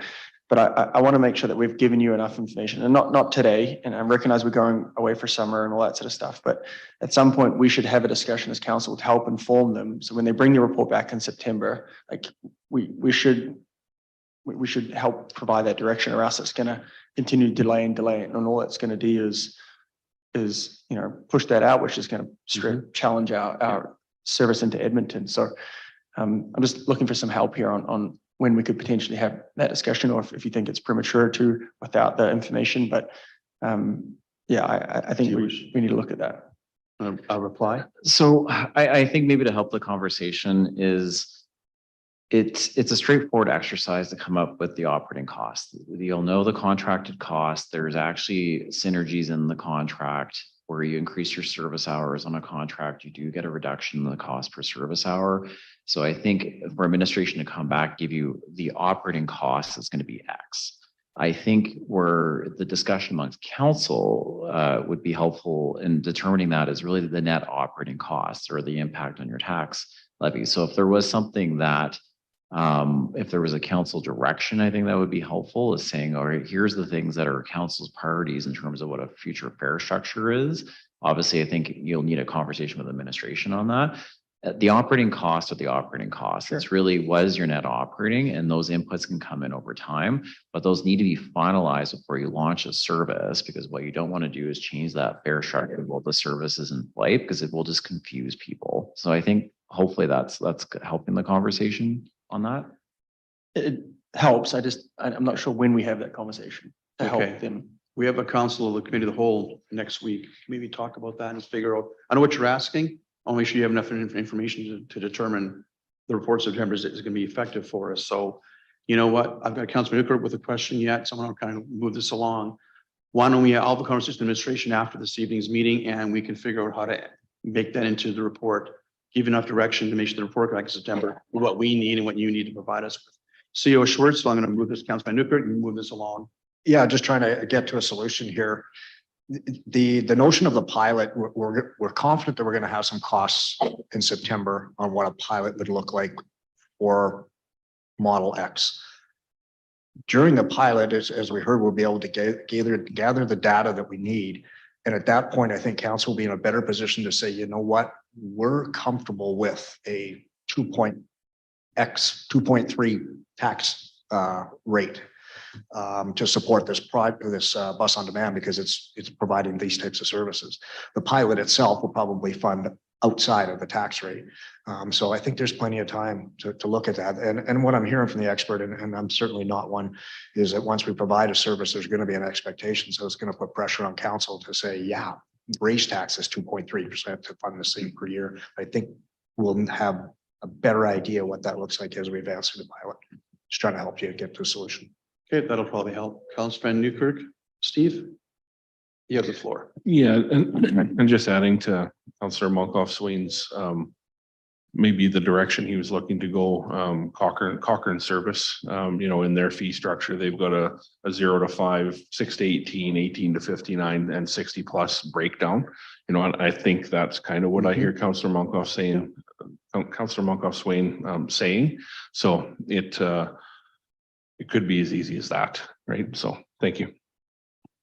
Thank you, Councillor. I do agree with the idea of having some options for pricing is a council decision I have to make, because it's affect obviously the operating costs of any kind of on-demand transit system. So with that, seeing no further questions from members of council, we have two recommendations this evening. I see logical to have both go together. Seeing nobody from council willing to make them separate, I'll move that administration continue to explore option 2 was set out in July 11, 2023 local transit feasibility report, and that by September of 2023, administration provide a subsequent report for council's consideration on the implementation costs for a local on-demand transit service. Thank you, council, for the discussion this evening, and for our presenters. Discussion on the motion, members of council. Seeing none, council, would you please vote on the motion before you on the report? That carries unanimously. Thank you, council. Presenters, thank you for the information.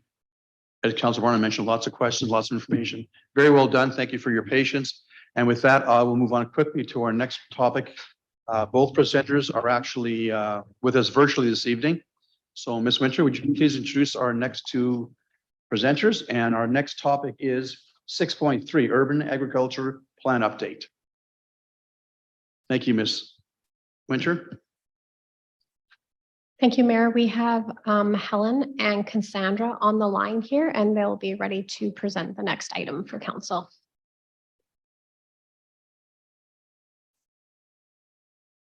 Thank you, ladies. Good evening. Please proceed when you're ready. Thank you. Excellent.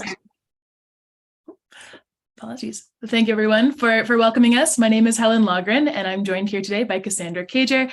And we are here representing Intelligent Futures and honored to give an update for the Beaumont Urban Agriculture Plan. And so we'll, for the next 15 minutes or so, we'll give a bit of an update as to what we've been up to on this project thus far and how we're moving forward in future phases. So in terms of what we'll walk through today, we'll give a brief introduction to the process, then we'll get into the planning process and what we've been up to thus far. And then lastly, we'll get into some of the bigger phase 2 learnings that we've had, which is our most recent phase of engagement and the phase that we are currently in. And lastly, we'll wrap up with a few next steps as well. So to give a brief introduction, Intelligent Futures has been working with the City of Beaumont for almost a year now to develop Beaumont's first urban agriculture plan. So the urban agriculture plan will provide strategic direction for implementing urban agriculture in Beaumont. When it comes to what's informing this plan and how and what is ensuring that this plan comes to be, there are two primary policy documents inside of the Beaumont context that are ensuring that this is happening. So the first one being the EMRB has a Regional Agriculture Master Plan, otherwise known as RAMP, in which is requiring Beaumont to create an urban agriculture plan along with all other member municipalities in the EMRB. Additionally, the Beaumont Environmental Master Plan update in 2019 also recommended the update or the creation of an urban agriculture plan going forward.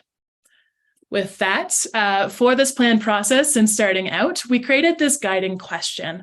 And what this guiding question does is it is the primary element that we are trying to answer through the development of this urban agriculture plan. And so we're trying to answer the question, how might we develop actionable urban agriculture solutions that provide Beaumont with food, health, economic, social, and environmental benefits while mitigating negative externalities? In order to answer this question, we've broken down this process into a series of different methods. And so primarily when we're looking at what is being put into this urban agriculture plan and what is informing it, largely many of the policies from EMRB's RAMP are coming into this plan context at a higher level. But then we're also informing this process with the agricultural context, understanding that Beaumont has a rich agricultural history. We're building off of that with this plan here.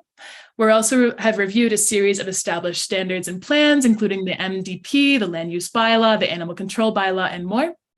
We're also taking a look into municipal priorities. So while developing this plan, we've had a series of workshops with staff and stakeholders to try to understand what the priorities going forward for this urban agriculture plan are. And lastly, we've had a series of public feedback throughout 2 phases of engagement, engaging with over 450 members of the public to help to inform what actions, visions, and goals should be going forward for the urban agriculture plan. When we're thinking about how this project has been broken down, it's more or less happening within 2 phases. So phase 1 ran from July to January and set the project foundation. And so inside of this phase, we gathered a series of stakeholder engagement as well as research into surrounding contexts, all together as much information as we could in terms of what is the current state of urban agriculture, both in Beaumont, but also globally currently, but also what are the aspirations of the community going forward. Building off of this strong foundation, in February of this year, we started into phase 2, in which we started into more of the strategy development work and developing out those vision, goals, and action items that you see in the package in front of you today. Currently, we are in the red strip at the very bottom, which is getting into the finalization of that plan. So this is where we're working out some of the details for the plan, and we'll get into what that looks like at the end of this presentation. So when it came to phase one, generally what we got into was setting that project foundation. And so that included assessing policy in the Beaumont and Edmonton region, engaging with the public to understand both the current state, but also the community's aspirations for urban agriculture. We did a series of opportunity and asset mapping. And so that was looking at what assets Beaumont already has that could help facilitate urban agriculture growth locally, but also where opportunity areas exist to expand that as well. We also looked into surrounding municipality approaches to urban agriculture, who has certain methods, what common approaches to urban agriculture are, as well as a series of case study analysis, both locally, but also nationally as well, as to what are some unique forms of urban agriculture that we could consider in this plan process. If you're looking to find some of the results from phase one, they're found in two primary documents.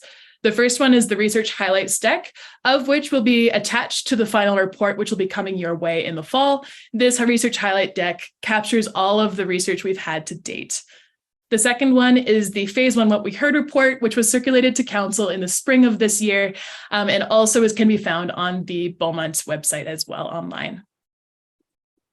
When it comes to phase two, this is the phase that we are currently in. We have held a series of strategic staff and stakeholder workshops, as well as a strategy sprint to really guide that direction in terms of what the vision, goals, and actions are, building off of what we heard in phase one and what we learned in phase one. Once we developed that vision goals, those vision goals and set of actions, we then took that forward to the public just to ensure that if the direction that we are proposing is in line with the community aspirations. And so in the second phase of engagement, we heard from 116 respondees in our survey. And lastly, what we're currently moving into next is this internal and external review to really nail out some of the details of this plan and to start the circulation process. So what we're really hoping to catch and to dive into today are primarily these large three plan components. These are the plan components that we brought out to the public, which include the vision, goals, and actions for the urban agriculture plan overall. So first, when it comes to the draft vision, using community feedback as well as a series of research, we established this initial vision, which is Beaumont is a nimble agricultural innovator and supporter which empowers the community to engage in urban agriculture on public and private lands and connects new local initiatives to Beaumont's rich agricultural heritage. Urban agriculture and the whole food system are visually integrated across the city, contributing to the economic, ecological, and social well-being of Beaumont. Now, this vision is intended to be a long-term vision that Beaumont is continuously working towards in their urban agriculture efforts. When we took this out to the community, we found that 70% of survey respondents either strongly agreed or agreed with this draft vision overall. Aiding this draft vision are a series of 7 long-term goal areas. These goals are intended to be somewhat of a way to take this vision and break it down into more detailed components that the city can work towards over the long term when it comes to implementing urban agriculture. When it comes to what those 7 goal areas are, they include a food economy that supports local businesses and value-added agriculture, a connected community of producers, distributors, and consumers, a biodiverse environment which sets the foundation for food production and habitat restoration, a food secure community where all residents have access to affordable and nutritious food, a culture of innovation and entrepreneurship in urban agriculture, a supportive and equitable regulatory context for urban agriculture, a community knowledgeable about local food. So these goals are intended to also be long range goals in which help to break down that vision more so. When it came to the community's level of agreement with these 7 draft goals, over 80% of survey respondents either strongly agreed or agreed with these draft goals for the City of Beaumont's urban agriculture prospects going forward.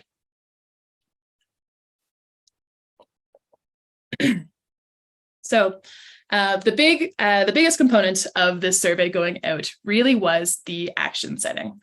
And so throughout phase one specifically, we have received dozens of different recommendations for actions, both from research as well as from community engagement. And so in order to filter through some of these recommendations that we were seeing, both in literature and among community members, we asked 3 questions as a filtering mechanism in order to ensure that we're selecting actions that will propel Beaumont forward in the most effective manner and build the most momentum in urban agriculture possible in these initial few years. And so for each action, we went through and asked a series of 3 different questions, which included, is the action in line with RAMP, Beaumont's municipal development plan, and other legislative requirements? Is the action within the control or influence of the city or its partners? And will the action build momentum for future urban agriculture actions? While by using this filtering mechanism, we were able to narrow down that list of dozens of different action ideas down into a list of 12 initial actions that we believe will have the most momentum to bring more urban agriculture to Beaumont. Now, reviewing that list of 12 actions, there are 2 primary different types of actions. The first one are these priority actions. Priority actions are summarized by actions that are required in order for all future actions to progress forward. These first 4 actions were mentioned the most frequently, both in engagement, but also were found to be some of the most important supporting backbone mechanisms in order to improve urban agriculture locally. To start us off, we have hire an interdisciplinary plan coordinator. This was actually a coordinator that was originally proposed in the Winter City strategy, but has also been supported through the age-friendly strategy as well. This interdisciplinary plan coordinator would be the primary contact for many of these actions and the primary instigator in bringing folks together and coordinating these actions. Secondarily, establishing an urban agriculture committee. Something about urban agriculture is that it is largely something that is implemented by the community. And so in order to ensure that there is a through line from the city to the community who is implementing a lot of these urban agriculture practices, there is a need for this urban agriculture committee in order to ensure that conversations are transparent and that there is education sharing amongst all levels of implementers in this system. Thirdly, creating public partnerships to deliver and promote agricultural education and awareness. Something that we've found is that for any form of urban agriculture that is being implemented, it has to be supplemented with some form of educational programming to go out there to ensure that the implementation is happening in the way that is appropriate for Beaumont's context. And so understanding that there are a series of organizations already in Beaumont, of which are knowledge holders specifically in this urban agriculture space, these partnerships would hope to promote and deliver these future initiatives with more ease and also in a educated manner to ensure that implementation actions are delivered effectively. And lastly, investigate the feasibility and technical requirements for an urban bee and hen program. In phase 1 of engagement, we found that this was by far, urban bees and urban hens was by far the most supported and or sought after program for Beaumont. But we also understand that there are some hesitations and some wants to look into the detailed nuances of potential risks that such a program might bring. And so investigating the feasibility and technical requirements for the urban bee and hen program would be one way in order to add on an additional level of detail sorry, I'm losing my words here, of detail and information sharing as we start to consider if bees and hens programs are appropriate for Beaumont's local context and what that might take administratively as well. When it comes to the next 8 actions, all of these other actions are supported by those initial 4 actions. So I'll wait a moment and let you read there. So when it comes to these other 8 actions, we have coordinate and partner to establish pilot programs, create and maintain an urban agriculture webpage, use marketing strategies and action plans to promote local urban agriculture, creating a terms of reference for community gardens, updating existing policies, plans, and bylaws to reflect urban agriculture directives when required, investigating urban agriculture funding opportunities from higher levels of government to promote local investment in agriculture, developing an open space retrofit program for urban agriculture and winter activities, which is also a synergy with the Winter City strategy. And lastly, investigate the feasibility and technical requirements for boulevard-based gardening. We took this list of 12 actions out to the public, and generally what we've found is that there have been overwhelming supports for across actions, as all actions received 70% or higher in terms of either strong support or strong agreement or agreement with that action. Amongst those that had the highest level of agreement, those include urban agriculture webpage and implementing public partnerships to promote agricultural education and awareness.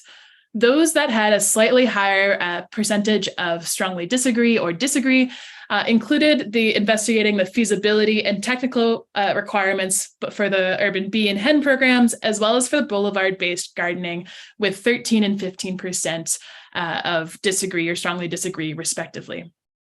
So with this in mind, generally, it's a very positive picture when it comes to implementing urban agriculture initiatives in Beaumont. And so taking that great feedback, our next steps currently are to implement many of the pieces that we found in engagement and implement those recommendations into the final plan itself. So currently the plan is going through a series of internal circulation and soon to be external circulation to other municipalities as well. Then we'll be jumping into some plan design treatment. And finally, we'll be presenting back to council in the fall, just in terms of presenting the final plan at that point in time.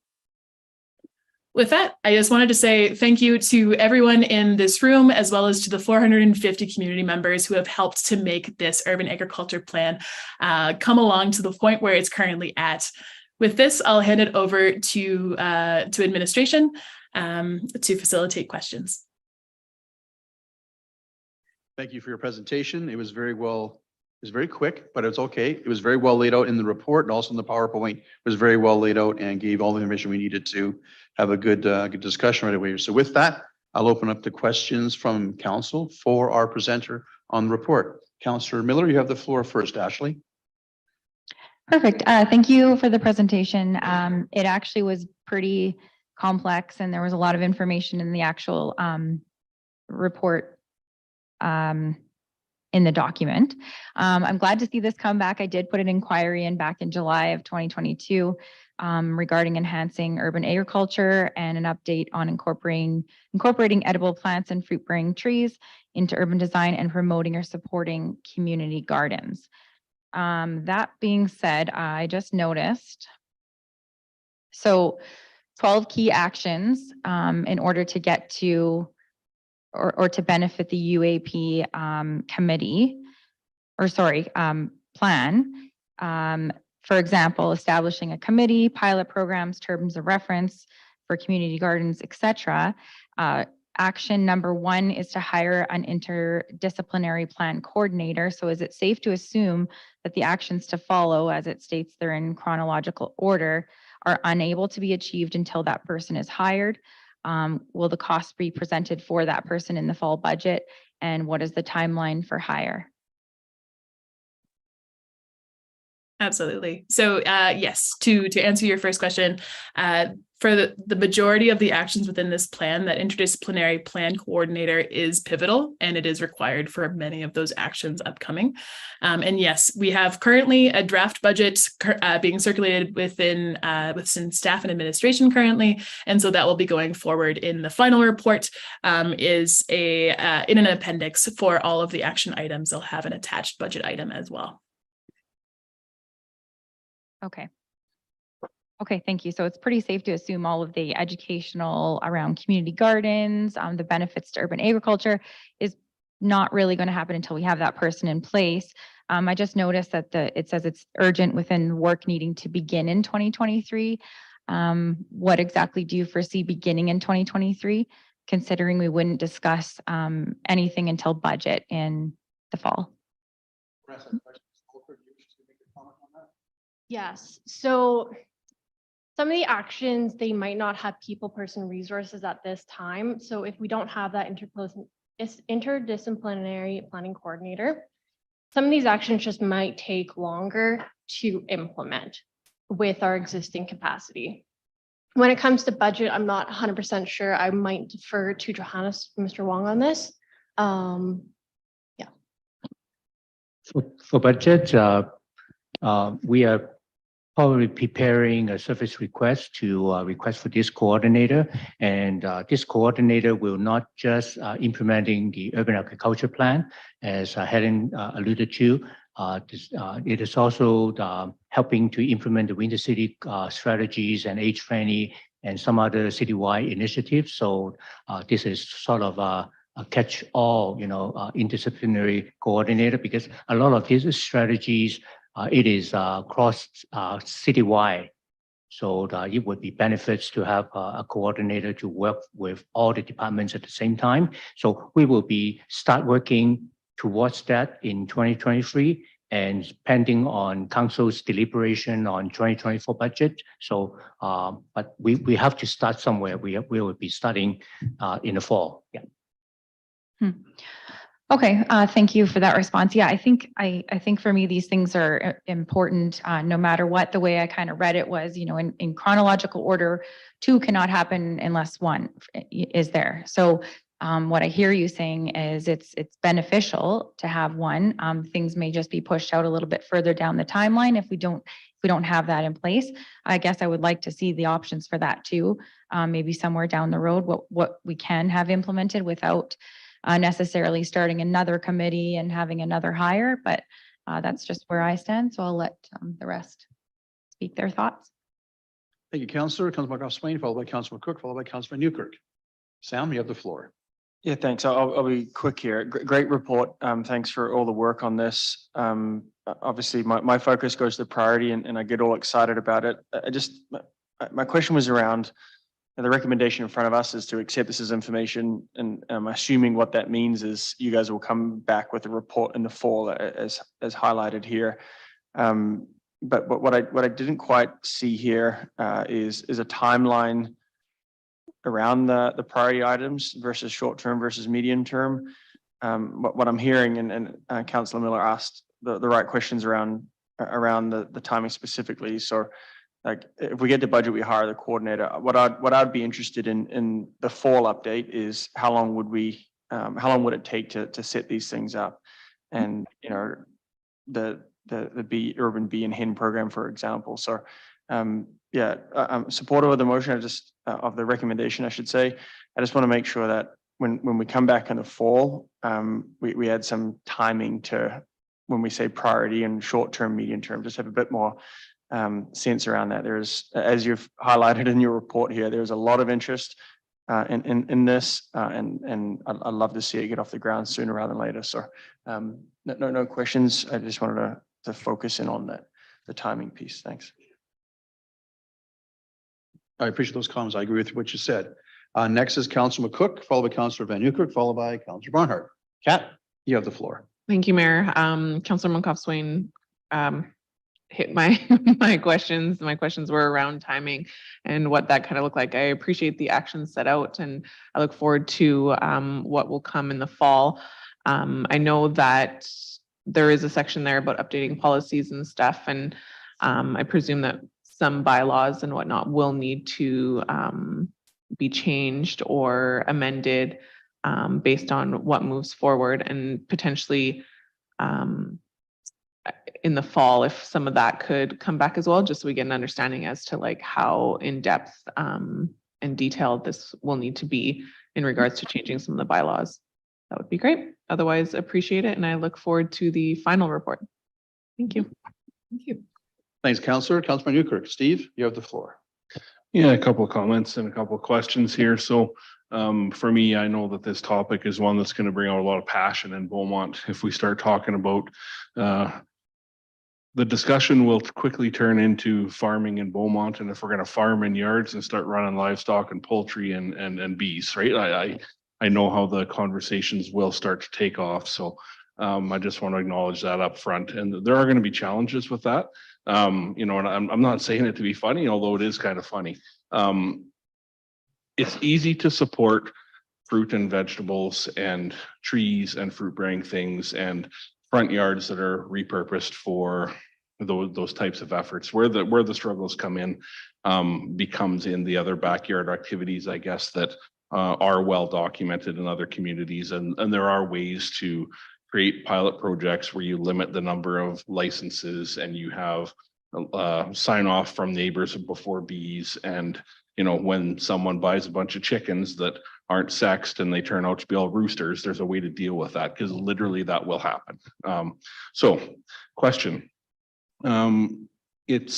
It's apparent that we were able to get feedback from a lot of people who feel very strongly on this issue. The results are very skewed in a positive way, and we've probably got some results on the other end of people who didn't like it at all. Did we find the middle? Did we find the middle group? Have we talked and have we found the middle group, and have we been able to get feedback from them? The results don't tell me that that happened. Just looking for a comment on that from the presenters, please. It's a good question. I think that it, as you had mentioned, it does feel quite like a polarizing topic in terms of either very much for or very much against. And in terms of, we did have a few neutral responses, and I will say it is lower than it is for other actions. So for other actions, say, for example, edible fruit trees is a really good one, where for the most part, many people are relatively neutral on the issue. However, for this one, that is substantially less, but there were a few who did, and not everybody, especially you can tell in open-ended responses, as well as in phase one, we had a debate with some high school students as well about specifically hens, bees, and livestock, and what that, if they agreed that Beaumont should have them or not.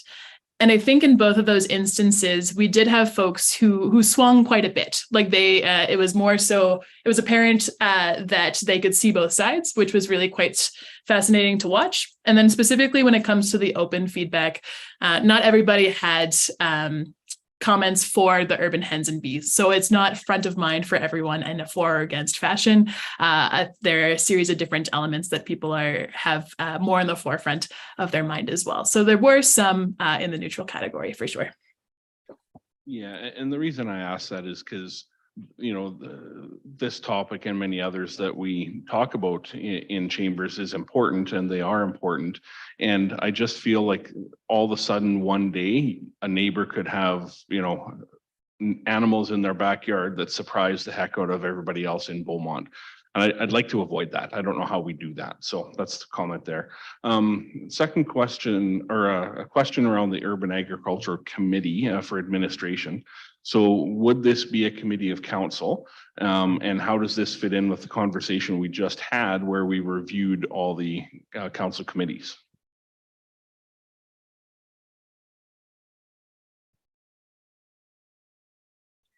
Councillor Newkirk.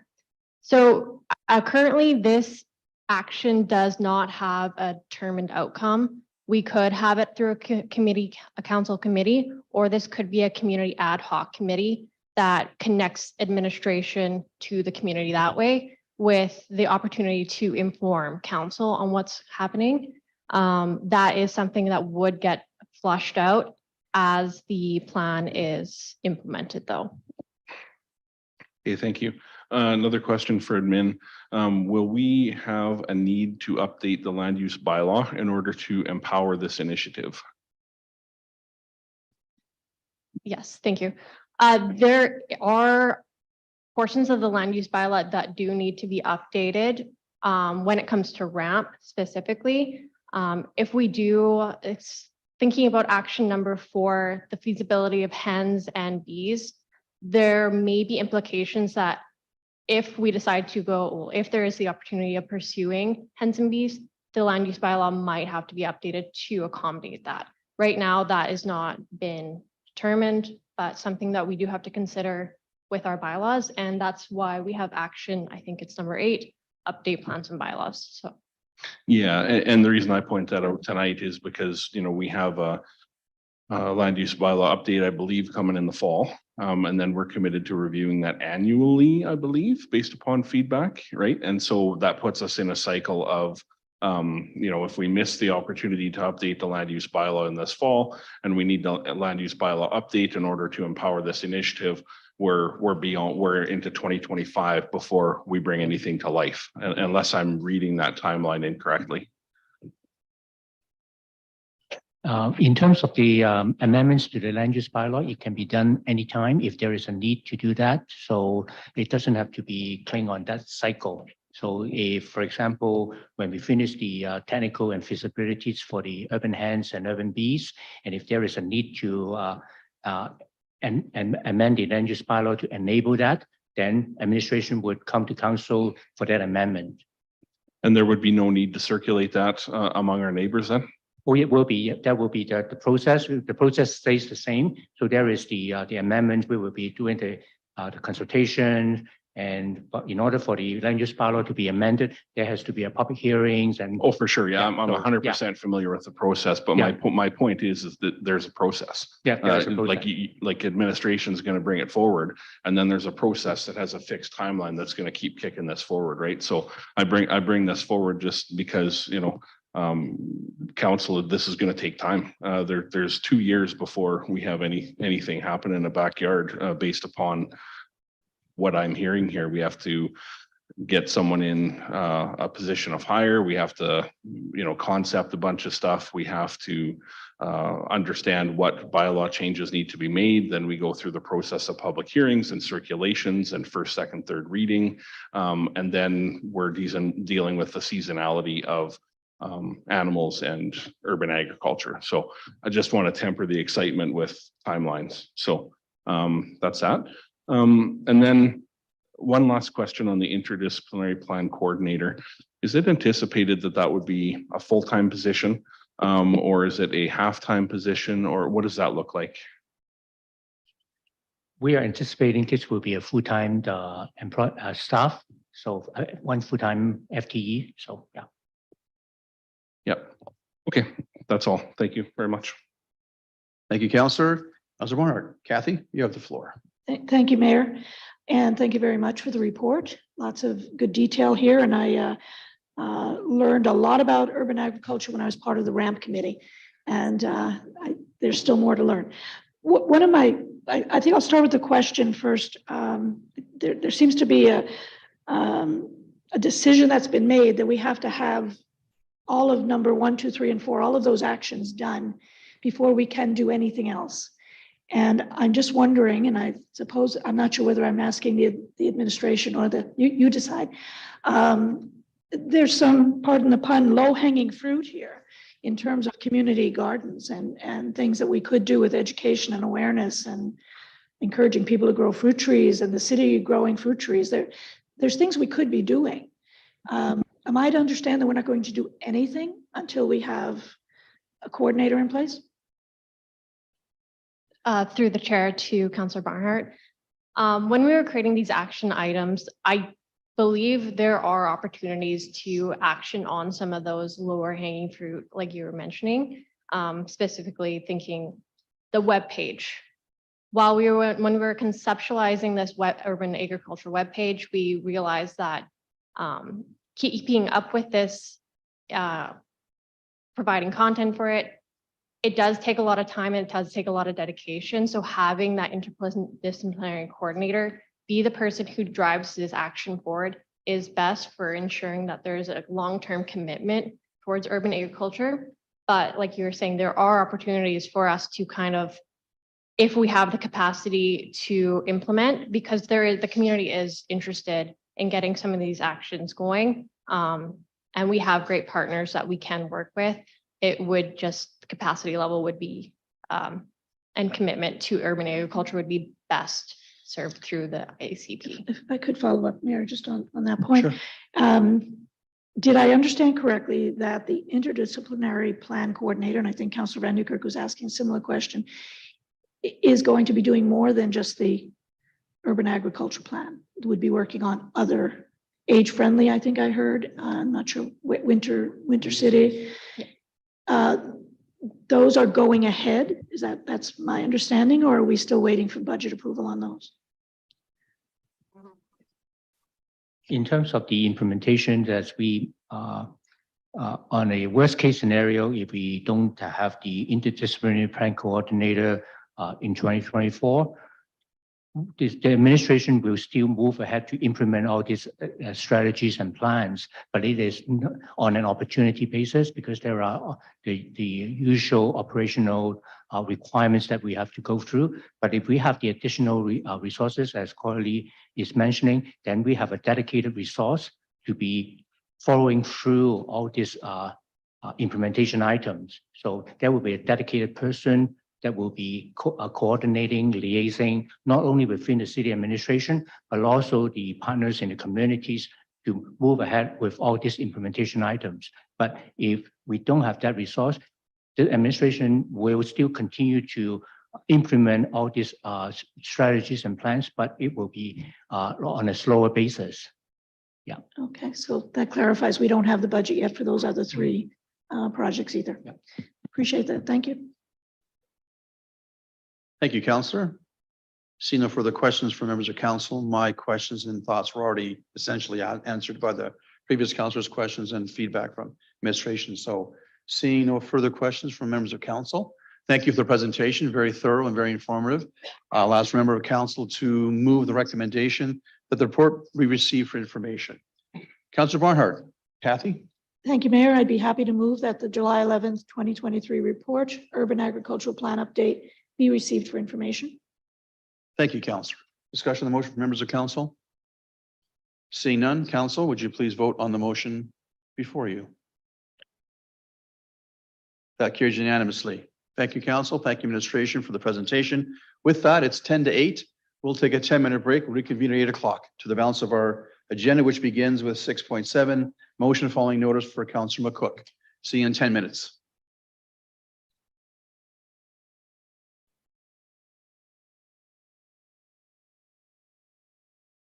Okay, we're almost live. Just hang on 1 second.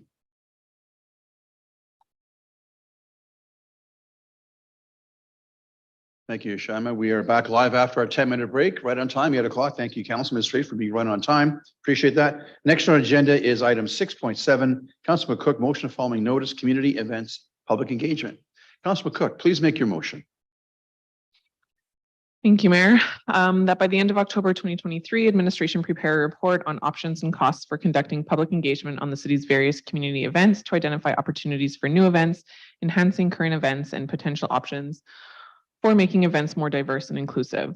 So from my understanding, it has been quite some time, if ever, since we have gotten public feedback for our events. And as we're growing and as our events grow, I believe it's important that we get feedback from our community. I think especially timely since we most recently made the shift away from our community events committee.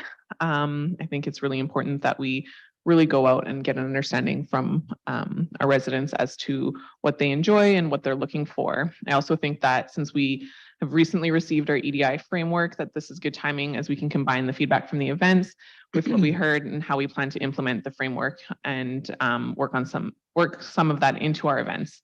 We have some really great events, but I also believe that there are some aspects to the events that we can improve upon. Admin believes that this would be a bit of a larger undertaking. Therefore, in order to be done properly and to gather sufficient feedback, we'd need to look externally to provide the engagement. And that's why the ask for the report to come back, as we'll be gathering quite a bit of info to analyze it as well. Open to questions. Thank you, Councillor. Is there council questions for Councillor Cook for her motion? Councilman Newkirk, Steve, you have the floor. Not necessarily a question, but just a comment. One of the things that I wanted to make sure that we didn't lose in the public events, community events realm is the public input and the community support for all the stuff we do. So I think it's important to look for some of this feedback. Thank you. Thank you, Councillor. I happen to agree with you with your comments. Thank you. Are there any further questions or comments from members of council for Councillor McCook? Seeing none, All right, motion's been made. Council, I'll ask you to vote on the motion before you. And that carries 6-0 unanimously. Thank you, Council. Thank you, Councilor McCook. Thank you. Looking forward to that report coming back to us in the fall. Next on our agenda, 7.1, election signage bylaw 1034-23, first, second, and third reading. Ms. Darjay, I believe you're presenting this evening. Welcome to council. And which marker you want? Give me 1 second to find your button for your mic. Yep, there you go. Great, thank you. Good evening, Mayor, Council, and members of the public. My name is Joanne Dargy. I'm the Manager of Legal and Intergovernmental Relations. I'm here to present for Council's consideration the election signage bylaw. Earlier this evening, Council set the timeline for a by-election. To facilitate the orderly placement of election signage, administration has prepared the election signage bylaw, a new bylaw that consolidates the regulations related to election signage from the land use bylaw, the former traffic safety bylaw, and council policy into one enforcement document providing for a single point of reference for candidates and staff. In preparing the consolidation, administration included clauses for readability and enforceability. The requirements remain largely unchanged since the 2021 municipal election, with a couple of notable additions. The addition of the requirement for each candidate to provide the contact information for the person responsible for their election signs. While the city may have contact information for municipal elections, it is not provided with contact information for provincial or federal elections, and this will help in obtaining compliance with signage regulations. We've included clarification on the size, design, and structure of the sign to prohibit lit or inflatable signs, and as well the combination of signs to produce one larger sign. And as well, the ability to place with the consent of the owner a larger election sign on fences facing a street. The bylaw provides for a $250 fine per offense and/or the ability of the city to remove an offending sign. Council would have an opportunity to review the election signage bylaw prior to the next municipal election, should council wish to further refine the existing regulations before 2025. Should council give 3 readings to the bylaw tonight, council policy C43 will be repealed. The new bylaw would be provided to municipal by-election candidates and will also be posted on the city's website. This concludes my presentation, and I'm happy to answer any questions of council. However, I also note that the returning officer, Ms. Winter, may also be able to answer questions regarding enforcement of the bylaw.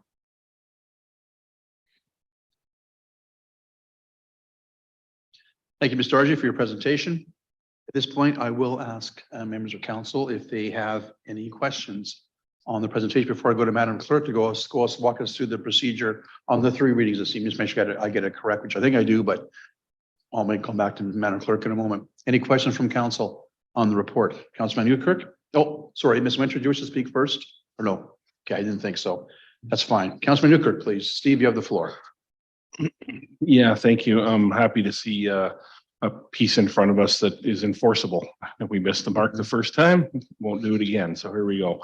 My question is regarding section 10, where the election signs are not permitted to be erected. It's a good list and it's an exhaustive list. I wonder, is there capacity or scope to make a map, a community map that shows where you can and can't put? And I know that is a resource intensive thing, but once it's done, it's done. There was considerable concern with placement in playground zones and school zones, particularly around folks not understanding that there are signs that demarcate when they begin and end, but they weren't paying close attention to that. So just wonder, is there scope for a little more resource to help those who are placing their signages? Your worship, through to Councillor Van Newkirk, we can work with our GIS department to create a map. It wouldn't be exhaustive because there's obviously distances and things like that, but we could delineate public parks and a municipal property. And looking to Ms. Winter, we could probably include that in the candidate information package as well as on the website. Madam Clerk. Thank you, Mayor, through you, Councillor Van Newkirk. Yes, we could definitely put that. We'll be launching our webpage tomorrow. It would take us a little bit to work with our GIS folks, but we could definitely post that on the candidate information page. Yeah, thank you for that. And as you said, Mr. G, it's less about like 1.5 meters in is green, and it's more about when does the park playground zone begin and end? Which meridians can't you put it on? You know, I think of heading into Shower Roost, right? Like down the middle, like stuff like that. So yeah, thank you to administration for considering that. Thank you, Councillor. I'm also very pleased to see this as well too. It lets the candidates know exactly what they can and can't do, or signage is one place to find the information. Before in previous elections, it was not that easy to find. I know myself trying to find it was not easy. So this is much more concise and allows the candidates to have a better understanding what their obligations are with signage during election campaign coming up this fall. So Madam Clerk, would you mind going through the procedure quickly on the 3 readings to see, make sure I get it correct? Thank you. Thank you, Mayor. Through you to council and members of the public. So each bylaw reading will have an individual. So we'll have one councillor move each reading, and then we'll need consent to go into 3rd reading to have the 3rd and final reading for this evening for this bylaw to pass. Thank you. I also understand, I also ask anybody who wishes to be heard on the bylaw from the public. That's a public hearing, right? No, Mayor, this does not require a public hearing. That's what I thought. So we're okay with not asking anybody from the public who deems you, Mayor. themselves to be affected by the bylaw. Correct. That's what I thought. Councilor Moncalves, you have a comment before I go into the readings? Yeah, just a really quick comment, and I don't think it needs to be, hopefully doesn't interrupt the readings that we're looking for. Under the guidelines, we talk about the size. We always talk about 0.6 square meters.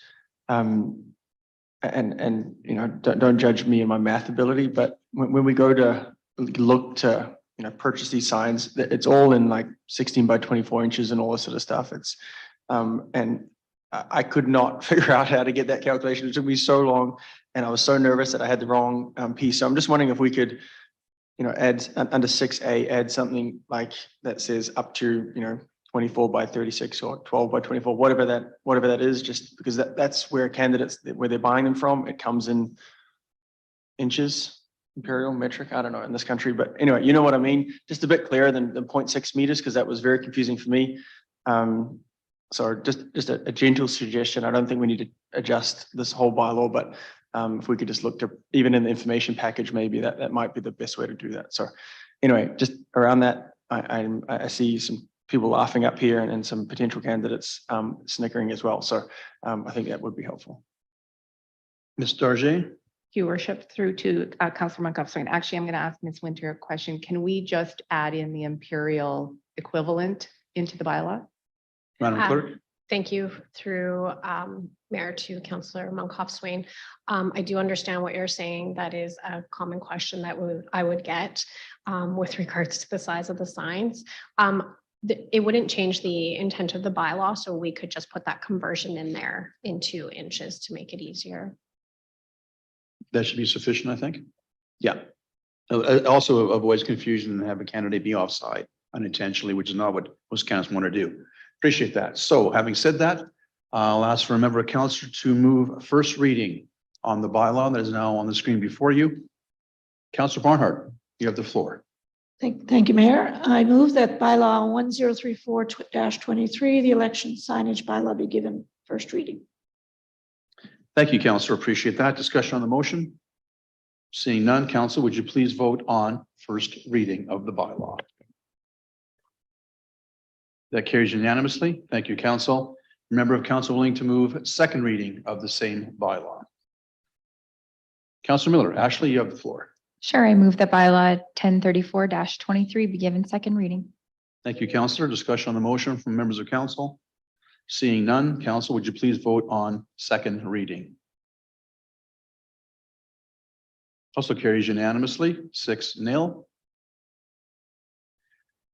Is there a member of Council willing to move that bylaw 1034-23 be considered for third reading? Moved by Councillor, Councillor Cook. Kat? I move that bylaw 1034-23 be considered for third reading. Thank you, Councillor. Council, please vote on consensus or consideration for third reading.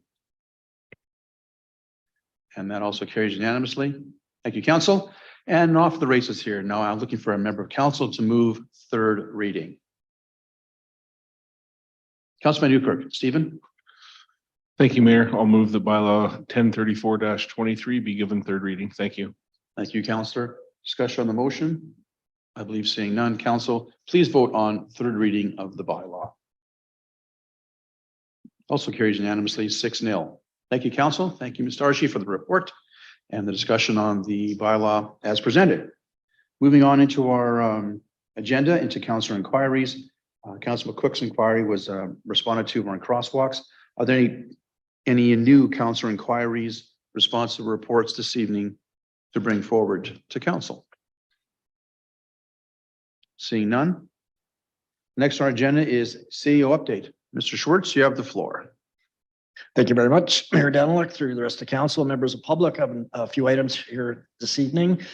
This morning, administration and Councillor Van Newkirk attended a land and territory acknowledgement workshop with Mitch Wencesalo from the Treaty Partner Consulting and Advising. We learned a lot about what the land acknowledgement means, how it should be created, and even some things that that we need to change in ours. So we're going to do that. We're going to propose that shortly. Earlier this week, members of administration met with the president of Region 4 of the Métis Nation of Alberta, Alfred Rondell, along with the Elder Gary Gardner. We wanted to get together with them. We have a fairly significant Métis population in Beaumont, one that they weren't even aware was of that size. It's close to the size of, it's 2/3 the size of St. Albert's, and they're pretty active in St. Albert, but they're not here. So what we've committed to do is try and get the group connected and provides any assistance we can to the Métis community and identifying what things they might want to do in our community. So you'll see some of that. We also talked about opportunities for engagement around development and so forth. Community and Social Development, FCSS is excited to kick off another summer of programming. Residents are invited to check out the activity guide for more information or to register. Protective Services level of service. The initial meeting was held with internal stakeholders. There's a meeting set up for July 20th to gain input from council. You will have seen an invite go out this evening for that. Recreation, school swim lessons wrapped up. We had over 1,300 kids attend school swim lessons. This is on top of the already busy lesson schedule with over 3,000 registered participants. It's pretty busy all throughout January and May. Summer in the park is off to a good start. Approximately 50 children are attending each day. Summer day camps are mostly full. There's only a few spots left. So if you want to sign up for one of those camps, you might want to get in there sooner than later. And that's what I had for my update. Thank you. Thank you, Mr. Schwartz. Any questions for our CEO? Seeing none, I have a quick question, if you don't mind, Mr. Schwartz. I missed this morning's session, and I was very unfortunate on the way back from Calgary at that point. My question is, I attended a evening earlier this year with the Toronto Municipal, Parkland County, Stony Plain, and Spruce Grove, State of the City addresses, and they had a member of one of the First Nations there with a presentation. I won't say which one because I get the wrong one, but his message was the land acknowledgement doesn't mean anything because in his words, he said, we know you're here. We want to be more partners. Is the land acknowledgement from today's session still something that is valued in that community? His message was caught me by surprise when he said that. I was asked that question this morning, had it been there, but it wasn't, unfortunately. So based on your interpretation of this morning's session, is the land acknowledgement still something that's valued? Oh, sorry, your mic is now on. Sorry, Mike. What we learned this morning is it's very important to recognize, but it must come from the heart. It must mean something to the community. We also learned that different nations look at these types of decisions in different ways. So what could be important to one nation is not necessarily important to the other. We met talked about Treaty 6, which is obviously the lands that we're on right now. And everything I learned from it is it's important. Thank you for sharing that. I was assuming that, but wanted to get some feedback from the session that was talk about that specifically. Thank you. Councilor McCook-Swain, a question for our CEO. I would just add to that it's important from that we're not just reading off a piece of paper at the start of the meeting and that the actions are following up on that. And I think we're doing that as a council, and I think administration certainly is doing that. So yeah, I don't think anyone around this table can say whether it's worth it or not. I think you need to talk to our Treaty 6 neighbors, but more importantly is the actions that come with that, and what we're showing that. So I appreciate the question, and yeah, apologies, missed it as well. Would have been a good session. Yeah, I agree with that as well, too. I think we're doing the right things as well, too. So it's not just words. That's what's important. Thank you. Any further question for our CAO? Seeing none. I notice in the motion coming this evening from members of council. Any NOMs? I'm not aware of any, but some may have come in the last little while. Seeing none. Thank you, council. Next on our agenda is our closed session. So with that, I will ask a member of council to move us into closed session. And then we'll ask our guests who are not allowed to be in the closed session to leave us once we go into closed session. Member of council willing to move us moving into closed session with the motion on the screen before you. I can do it. I move that council move into closed session at 8:18 PM pursuant to the Freedom of Information Protection of Privacy Act, sections 21, 24, and 25. Discussion on the motion from members of council. Seeing none, council, would you please vote on the motion to move into closed session? That carries unanimously, 6-0. Thank you, council. Thank you to our guests this evening for coming out. Much appreciated. Your attendance is always welcome. And with that, we're almost live. So close.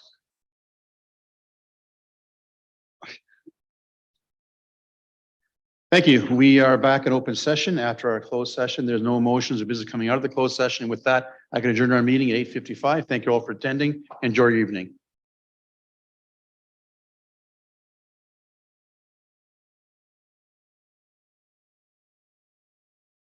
We're almost live. So close.